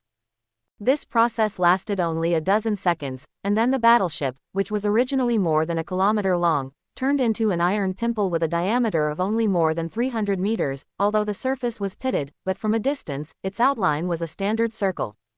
This scene shocked all the other warships, causing the energy beams in the battlefield to pause for a moment, and after this momentary pause, Leon faced another stormy attack. He was not afraid at all, dodging left and right, and if he couldn't dodge, he used his body to resist hard. Even if his body was injured, he didn't take half a step back. This is not to say that he has the quality of fighting to the death. Taking things has nothing to do with him, and running away if he can't fight is the norm for people, but he has family and lovers behind him, and at this time it is reality that forces him to not retreat. It's hard enough to think about it, eating hot pot and singing, and suddenly being robbed, which is roughly the feeling. Therefore, Leon felt that these battleships in front of him were very eye-catching. What to do if they were eyesores? Oh! Leon stretched out his hands. Those battleships that were close to the same range were controlled by him in a moment. Even if its tail flame broke out, it still could not take a step forward, and then the same scene as the first spaceship happened. Dozens of battleships changed their hulls at the same time. All the metal structures began to compress towards the center. The process was very fast, just a dozen seconds of work. After a burst of explosions and fire, there was a huge iron pimple left in place. Nemes, I can't cure you if I don't believe it. Leon was also ruthless. The magnetic control ability was launched at full strength, and in an instant he controlled almost 1/3 of the spacecraft in front of him, and the other spaceships were a little farther away, so although they were also affected, they could at least maintain their own speed, but at this time, these battleships naturally would not rush over so stupidly, so the remaining ones that could move were all speeding. These warships were very clever and did not continue to rush forward, but ran around, scattered in an instant, and were driven by some fragments. Leon hated in his heart, and the situation he cared about the most still appeared. Go and die. The next moment, one battleship after another began to collapse towards the center. Some began to burst into violent fire, some of which were directly torn apart, and the gas mixed with aliens was thrown into space, and more were squeezed inward little by little. In the blink of an eye, these battleships have become a millstone of flesh and blood. I don't know how much life inside has been crushed into meat sludge, and I don't know how many lives have died. At least Leon won't care about these at all. In his opinion, since he feels aggression, it is better to die. Hundreds of warships, in just a few moments, have turned into blood-stained iron pimples, floating in the cold and lonely space. Leon glanced at this time. The remaining battleships had been scattered, but they were also roughly running from two directions. He chased directly to the left. As for the right side, he couldn't care now. I believe that the Earth has already coped. As for why he chased the left side, the reason is also very simple, because there are more battleships on this side. Leon is completely annoyed. Even if he stares at the energy beam attack again and again, he still rushes forward. While chasing, he activated the magnetic control ability. In this state, those battleships, even if they were extremely fast, they had to slowly slow down, so under the trade-off, Leon quickly caught up with these battleships. The battleship's counterattack became more and more dense, and many energy beams hit him, often tearing apart the symbiote substance on his body, but it was only so. His skin was not afraid of such a blow. Finally, as he approached, the magnetic control ability made most of the battleships stop, and he came to the nearest battleship in a blink of an eye. his eyes bloomed with laser beams, tearing its energy shield, and then he entered it in a flash, landing on the outer armor of the battleship.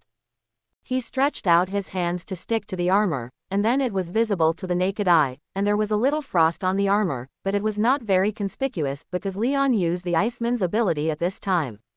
He now has nearly 50% of the Iceman ability, and although the ice realm he created cannot reach the terrifying level of absolute zero, it is definitely lower than the normal space temperature.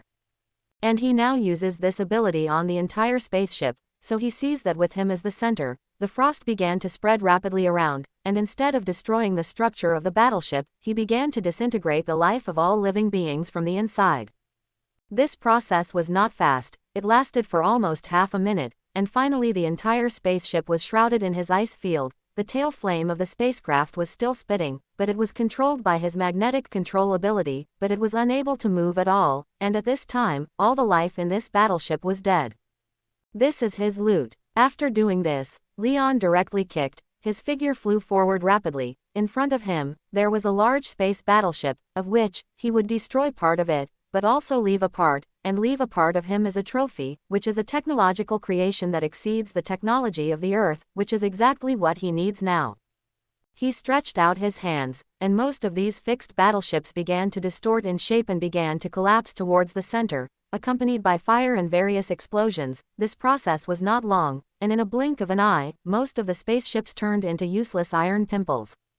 The remaining part was still venting cannon fire towards Leon, but Leon didn't care. He fell directly to the top of a spaceship, and at the same time looked back. He saw that the spaceships that had escaped in the far distance were approaching the Earth one by one, and the fastest one had already burst into flames on the surface, apparently caused by friction with the atmosphere. I still escaped some of it. Leon is a little helpless. Some of the battleships that escaped, let alone hundreds, such a number may not be too terrifying, but to know that each of these warships is a guy larger than the largest aircraft carrier on Earth, and how many aliens are carried in it, it is impossible to know. At least Leon can be sure that the whole world will face a catastrophe. Leon gritted his teeth, and then directly froze the spaceship under his feet, and then flew to the next one, freezing all the creatures inside one by one.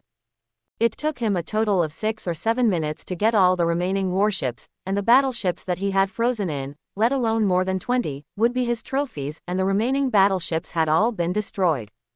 And now, after doing this, Leon did not delay at all, flew directly towards the Earth, and in another 5 or 6 minutes, he had already flown to the Earth, and at this time he was in the sky above New York City, and there were more than a dozen warships, which were venting artillery fire downward, and then countless aliens landed on the ground, like ants, countless. Leon was furious, and in just 10 minutes, the New York City he was familiar with had already suffered a devastating blow, with fire and explosions everywhere, simply like the end of the world, constructing a tragic song of blood and fire. In this short 10 minutes of work, I don't know how many people died in New York City, and Leon was not angry about this, but that he was worried about whether his family would be hurt, especially George. In this case, he must stick to the front line. As for Helen and Gwen, he didn't even know if they had left New York City, and he thought that the time between the discovery of the battleship and the landing of the battleship would definitely not be enough for them to go out of town. Under Leon's rage, the magnetic control ability broke out again, directly covering the entire sky over New York City, shrouding all the battleships at once, and then shook his hands fiercely. Boom, boom, boom. A series of loud explosions echoed throughout the heavens and earth, and pieces of fire burst out from those battleships. Squeak crunch. With another series of tooth-biting sounds, the appearance of those battleships distorted and began to collapse towards the center. The process was short, even so short that before everyone came to their senses, these battleships had turned into huge metal balls. Oh my God, did you do that, man? Leon's voice came Tony Stark's voice. I did it. How is it now? Leon asked with a frown.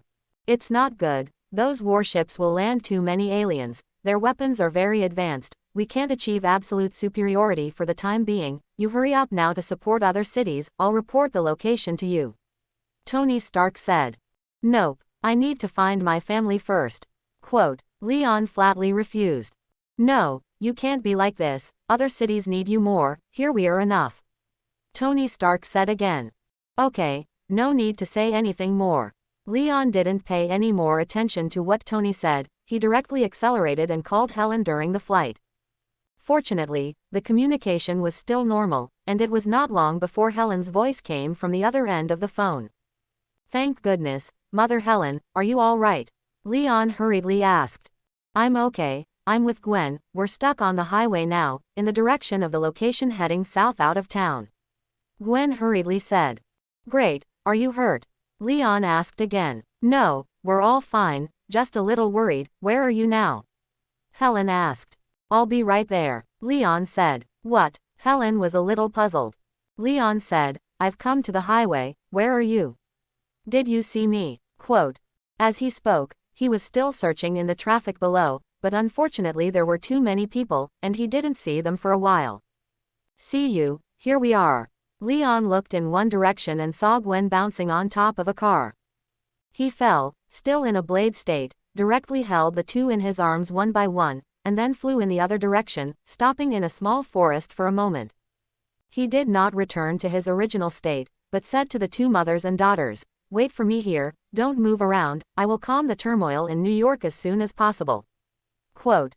"Go find Dad, he's in the Manhattan neighborhood right now. He is in danger," Gwen hurriedly said. Good. Leon didn't have time to say anything, so he flew straight into the sky.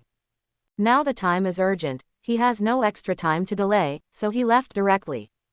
Helen and Gwen below looked at his departing back, and they couldn't help but show a worried look, but now the two women have no way. Compared to Leon's comfort, they are more worried about whether George is safe. After all, Leon has great power, he knows to protect himself, and George has to be loyal to his duty, which is worrying. Leon's speed is extremely fast, and he returned to the battlefield in the blink of an eye, and now in the sky above the entire New York City, more than a dozen battleships have been destroyed, although they have been pinched into a huge metal ball by Leon, but there are still raging flames burning on it, and from a distance, it looks like a dozen huge fireballs hanging in the sky, making people chill. Leon has been controlling these metal balls so that they do not fall, otherwise the fall of these battleships will definitely cause great damage to New York City. At this time, in New York City, there were gunshots and explosions everywhere, and a canopy of fire rose into the sky, which was caused by rockets and artillery shells, and the dense gunfire was because the troops had been stationed in the city and were fighting hard with those aliens in many streets and alleys. Leon had landed on a street at this time, and he looked around, just to see a strange-looking alien, running along the street, some still crawling among tall buildings. Each alien was wearing armor, holding weapons in his hand, strange-looking, huge, the smallest was no less than 2 meters tall. It is more accurate to say that these aliens are intelligent creatures than to say that they are beasts, at least with Leon's gaze sweeping over, these aliens really look like beasts. As soon as his mind moved, the magnetic control ability acted on those aliens he saw, and then, poof, a sound of the body being torn apart sounded, followed by a burst of screams and roars. Those aliens did not even have a chance to resist, they were directly torn apart by the metal armor on their bodies, broken limbs were splashed, and blood flowed everywhere. Because the battlefield is chaotic, the bullets in the muzzles of those soldiers will inevitably greet Leon, but these bullets are shot less than 3 meters in front of Leon, as if they have lost power, and bullets fall directly to the ground. Leon now has no intention of competing with those soldiers, his figure quickly shuttles through the streets, all the aliens he sees are miserable, he has become an executioner in the battlefield at this moment, ruthlessly harvesting the lives of all the aliens he sees. His speed is extremely fast, but compared to the entire New York City, this harvesting speed is still too slow, and he also thought about whether to directly burst the magnetic control ability, directly envelop the entire New York City, and then kill all the aliens. But that would obviously cause accidental injury, and George was still in town, which made him a bit of a rat thrower. If not, he can only take this method and do it as quickly as possible to eliminate the scum of these customers. He didn't walk aimlessly, but in the direction of the police station, and at his current speed, it would not take too long to cross the whole of New York City, so when it was less than 5 minutes later, he was already near the New York City Police Department. There are many police forces here who are fighting aliens with soldiers. Leon has not shown his real body, he is still in the shape of a blade. Those soldiers may be very unfamiliar with him, but those policemen look a little familiar when they see him. Leon stood in the middle of the street. his hands outstretched, and then all the aliens on this street were dragged up by an invisible force, roared and dragged into the air, and then quickly gathered together. Then, all the metal edges on the aliens' bodies exploded, like a blade, and began to cut the bodies of these aliens, but in just 10 seconds, thousands of blades tore the hundreds of aliens apart. For a time, there was a rain of blood in the sky, and countless stumped limbs and broken arms fell from midair. Such a scene made everyone present except Leon extremely shocked.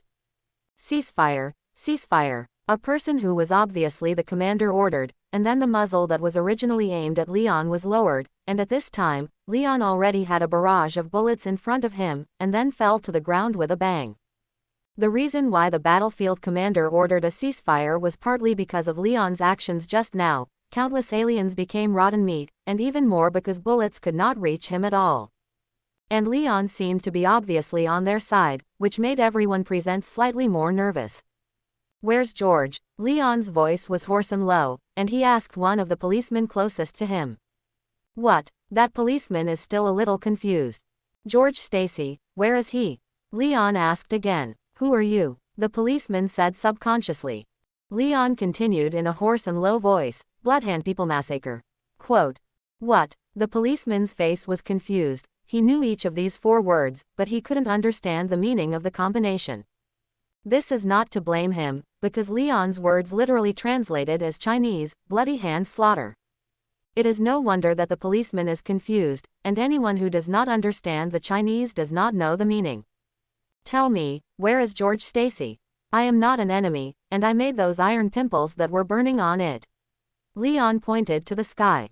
With his words, the huge metal balls in the sky trembled one by one, and even slowly rotated, and then approached each other, and finally collided with each other with a bang, thus squeezing each other and gradually merging together. Everyone looked up at the sky blankly. All of them had never seen such a scene in their lives. It was simply bizarre, it was an unimaginable thing, but now this scene happened in front of them, shocking everyone. This scene insisted on exceeding everyone's understanding and was too challenging to the 3 views.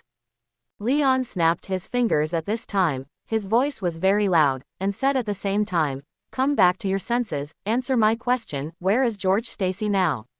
Quote. "I can't tell you." The policeman seemed careful. Although the metal balls rumbled in the sky above everyone's heads now due to the collision and fusion, the policeman swallowed his saliva to hold back the fear in his heart, and still adhered to his duty at this time. Leon cursed secretly in his heart. He didn't say too much nonsense, stared straight into the eyes of the policeman, and the next moment he constructed all kinds of fantasies in his mind, and after nearly a minute, he got the news he wanted from his mind. He then glanced at the policeman, who rolled his eyes, and then fell straight down, which immediately made the people around him exclaim. What happened to him?" someone subconsciously said. Leon sneered in a hoarse voice. "He will sleep for 3 days, if you can't protect him, then keep him here." Quote. Saying that, he ignored these people, and his body rose directly into the sky and went in another direction, and he knew from the policeman that George had led a group of people to Manhattan Island, which is now the most important combat zone in all of New York. Can't delay time. Leon was in midair, flying quickly between many buildings. His eyes searched around, but all the aliens he saw floated up one by one, and then the next moment were torn into minced meat by the metal objects on his body. This scene followed Leon until he came to the sky above Manhattan Island. It's just over 30 seconds. After he fell, he searched the streets as before, and with his arrival, the pressure on everyone here suddenly eased, and one by one the aliens were controlled by Leon and flew up, and their bodies began to be dismembered in midair, and a rain of blood and stump fell down, making this place almost like a purgatory on Earth. Leon searched quickly and finally found George 3 minutes later, where he and some colleagues were hiding behind a bunker, carrying a rifle, and occasionally shooting at aliens in the distance. Leon came directly to him, and George saw that Ray was taken down, and subconsciously raised the muzzle, but when he saw that it was him, he suddenly stopped. "Leon?" he asked. "It's me," Leon responded. "You go elsewhere, we can handle it here, and other places need you more," George hurriedly said. He looked embarrassed now, covered in dust, unkempt, and with some blood around his waist. "Are you okay?" Leon asked. "I'm fine," George hurriedly said. Leon nodded, stretched out his hand, and the aliens in front of him were instantly pinched into rotten meat, which immediately relieved George and their pressure. Leon said again, "I'll take a look elsewhere, you'd better take someone to look around here, there are still fish that have slipped through the net, and in addition, protect yourself, this is Helen's mother," and Gwen explained. Quote, "Okay, I'll protect myself." George nodded solemnly. Leon bowed his head, did not say more, his body flew into the air, and then quickly swept in one direction. He did not want to leave, but to destroy all the aliens around here, so as not to cause any harm to George. The reason why he let George find a fish here is because of this idea: as long as there are no aliens nearby, then he will not be harmed in a short time.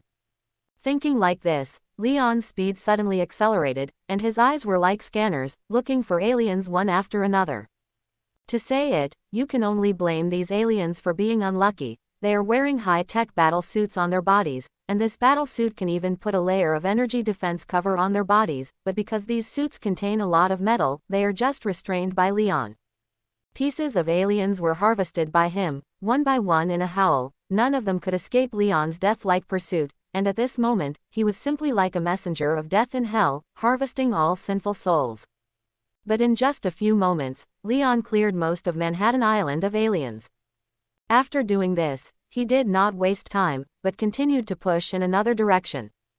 New York is his home and the financial center of the entire United States, and if it is completely destroyed, then he will have to move. Therefore, in order to keep some of the things he is familiar with, he can only desperately. Just as he continued to harvest alien life, a figure swung towards him among the tall buildings in front of him, and with just a glance, he knew that it was Gwen the Spider-Woman. The latter had also apparently spotted him and was coming towards him. In midair, he caught Gwen the Spider-Woman, who said, "Here, we can do it for the time being, you hurry up and go to other cities first to destroy those warships." Quote.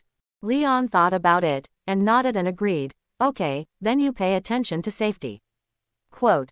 "I will." Leon agreed, because he had wiped out almost half of the aliens in New York City, and there were many superheroes and even a steady stream of troops stationed in it, and the situation was temporarily under control.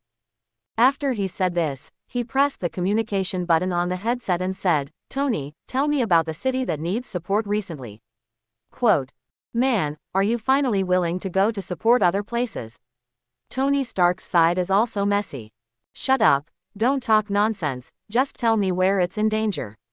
Leon scolded directly. Okay, Los Angeles, go to Los Angeles, where it was attacked, very serious, according to internal reports, it has become a sea of fire, if you don't go again, it is estimated that it will be directly destroyed. Tony Stark said. Got it. Leon didn't talk nonsense with Tony Stark anymore. He is now equivalent to a firefighter, and the United States is now estimated to be at war everywhere, and only his combat power can quickly calm the war.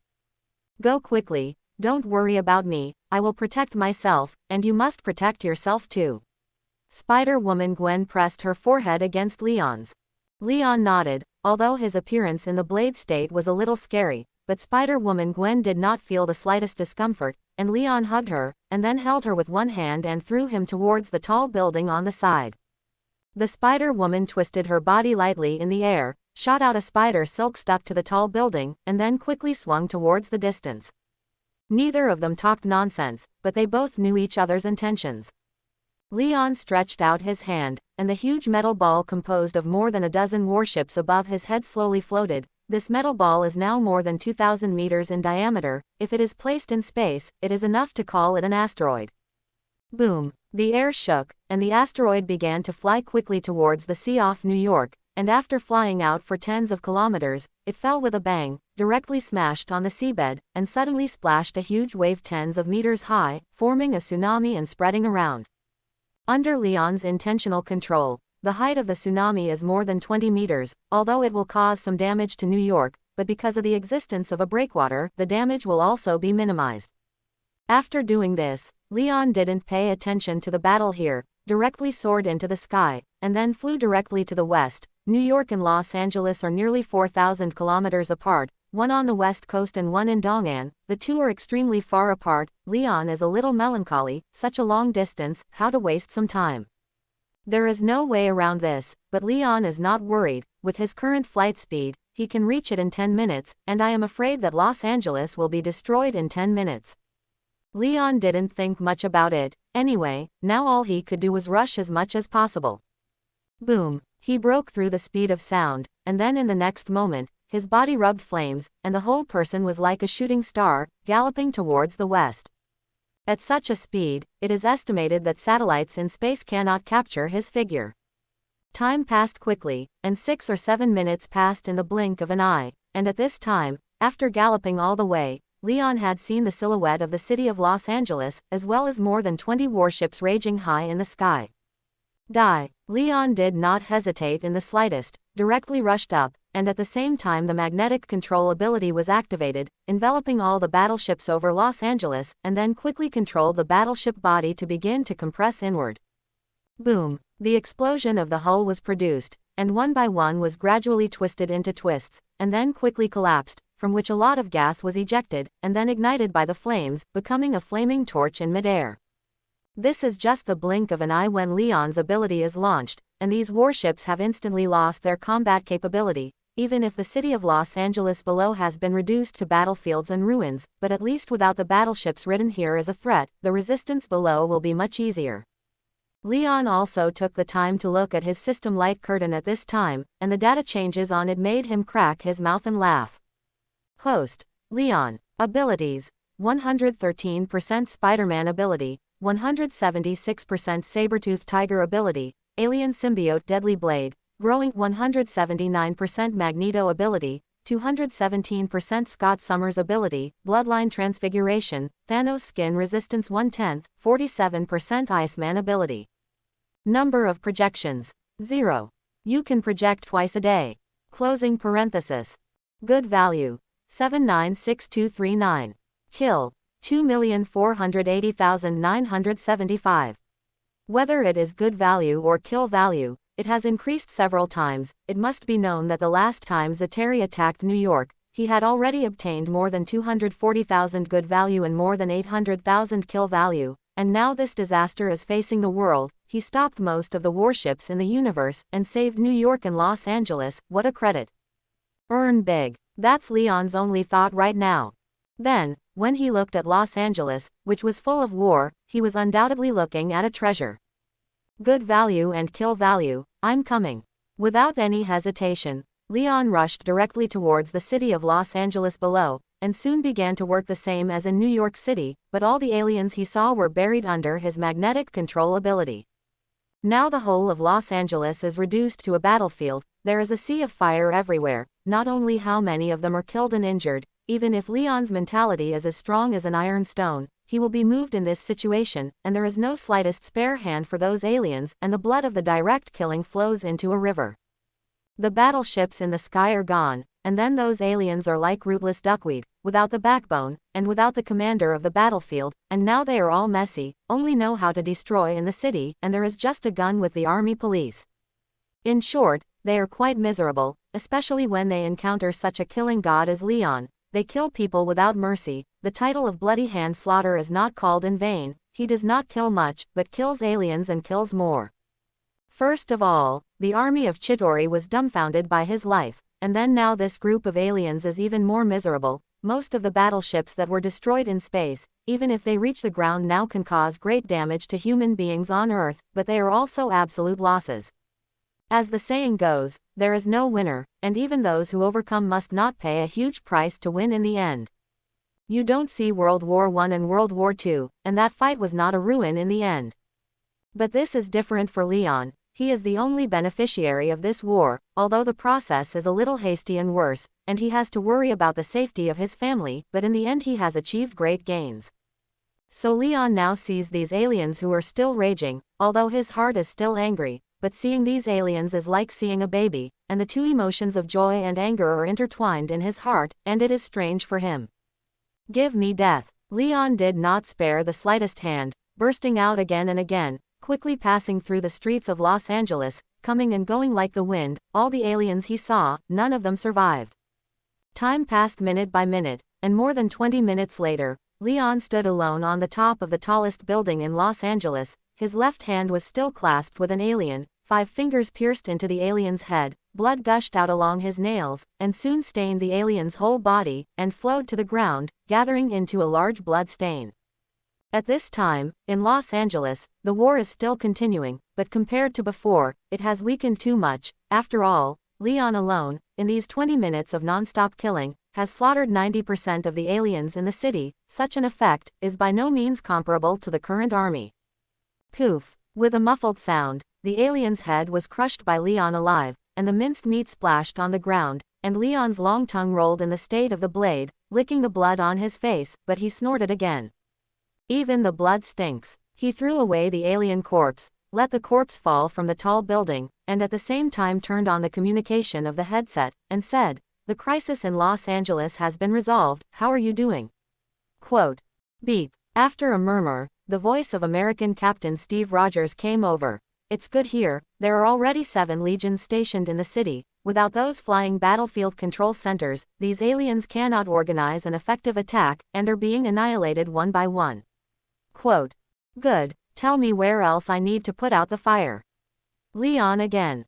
San Jose. We have lost the news there, and 9 times out of 10 it has fallen. Tony Stark was also not frivolous at this time, and his voice was very heavy. Okay, I'll go over now. Leon didn't talk nonsense, and directly took off and flew towards San Jose. Fortunately, San Jose and Los Angeles were very close, and with his full flight speed, it took less than a minute to reach the sky above the city of San Jose. Over here, it's already gone. The entire San Jose was reduced to a purgatory-like misery. Countless fires raged in the city, and 9 warships seemed to have completed their attack mission, rising horizontally into space at this time. When Leon arrived here, he happened to see those warships rising into the air, as if to leave here. Leon clenched his fists. This was the first time he had seen an entire city collapse before his eyes. How many unjust souls would be in it, and how many would die? That's a whole city. Beast. He was furious. No matter how indifferent his nature is, he still can't help but be angry when he sees so many of his own kind dying in front of his eyes, and the anger will form a substance, wanting to set his whole person on fire. Die. He stretched out his hands, and the invisible magnetic force firmly locked the battleships that were taking off, allowing the energy beams emitted by those spaceships to hit his body, and did not retreat in the slightest. Die. Magnetic control erupted, and the 9 warships collided together at a very fast speed, followed by endless fire, followed by violent explosions, countless metal splashes, but every piece of metal debris could not escape Leon's control. Give me back. He roared, and all the metal debris quickly returned to the center of the explosion, and then he saw that the 9 warships began to collapse rapidly towards the center, and more violent explosions appeared together, but now the slightest bit of metal could not burst out, and then could only explode inside. It can be seen that the wreckage of those battleships swells from time to time, and then is quickly pressed down, gradually shrinking, gradually fusing. I don't know how much blood seeps out, flowing down the gap, giving San Jose a blood rain, a real blood rain. Leon's magnetic control ability was controlled around the huge metal ball, and the metal ball began to rotate slowly, and then the speed became faster and faster, until finally there was a flame hanging around it, which was caused by the friction between metal and air. And around it there is also twisted space and countless lightning bolts. Electromagnetic cannon. This is a huge electromagnetic cannon, and he created it here with his own ability. The next moment, boom, the huge metal ball instantly broke through the sound barrier and flew towards the sky dome. I hope everyone will support it and subscribe more.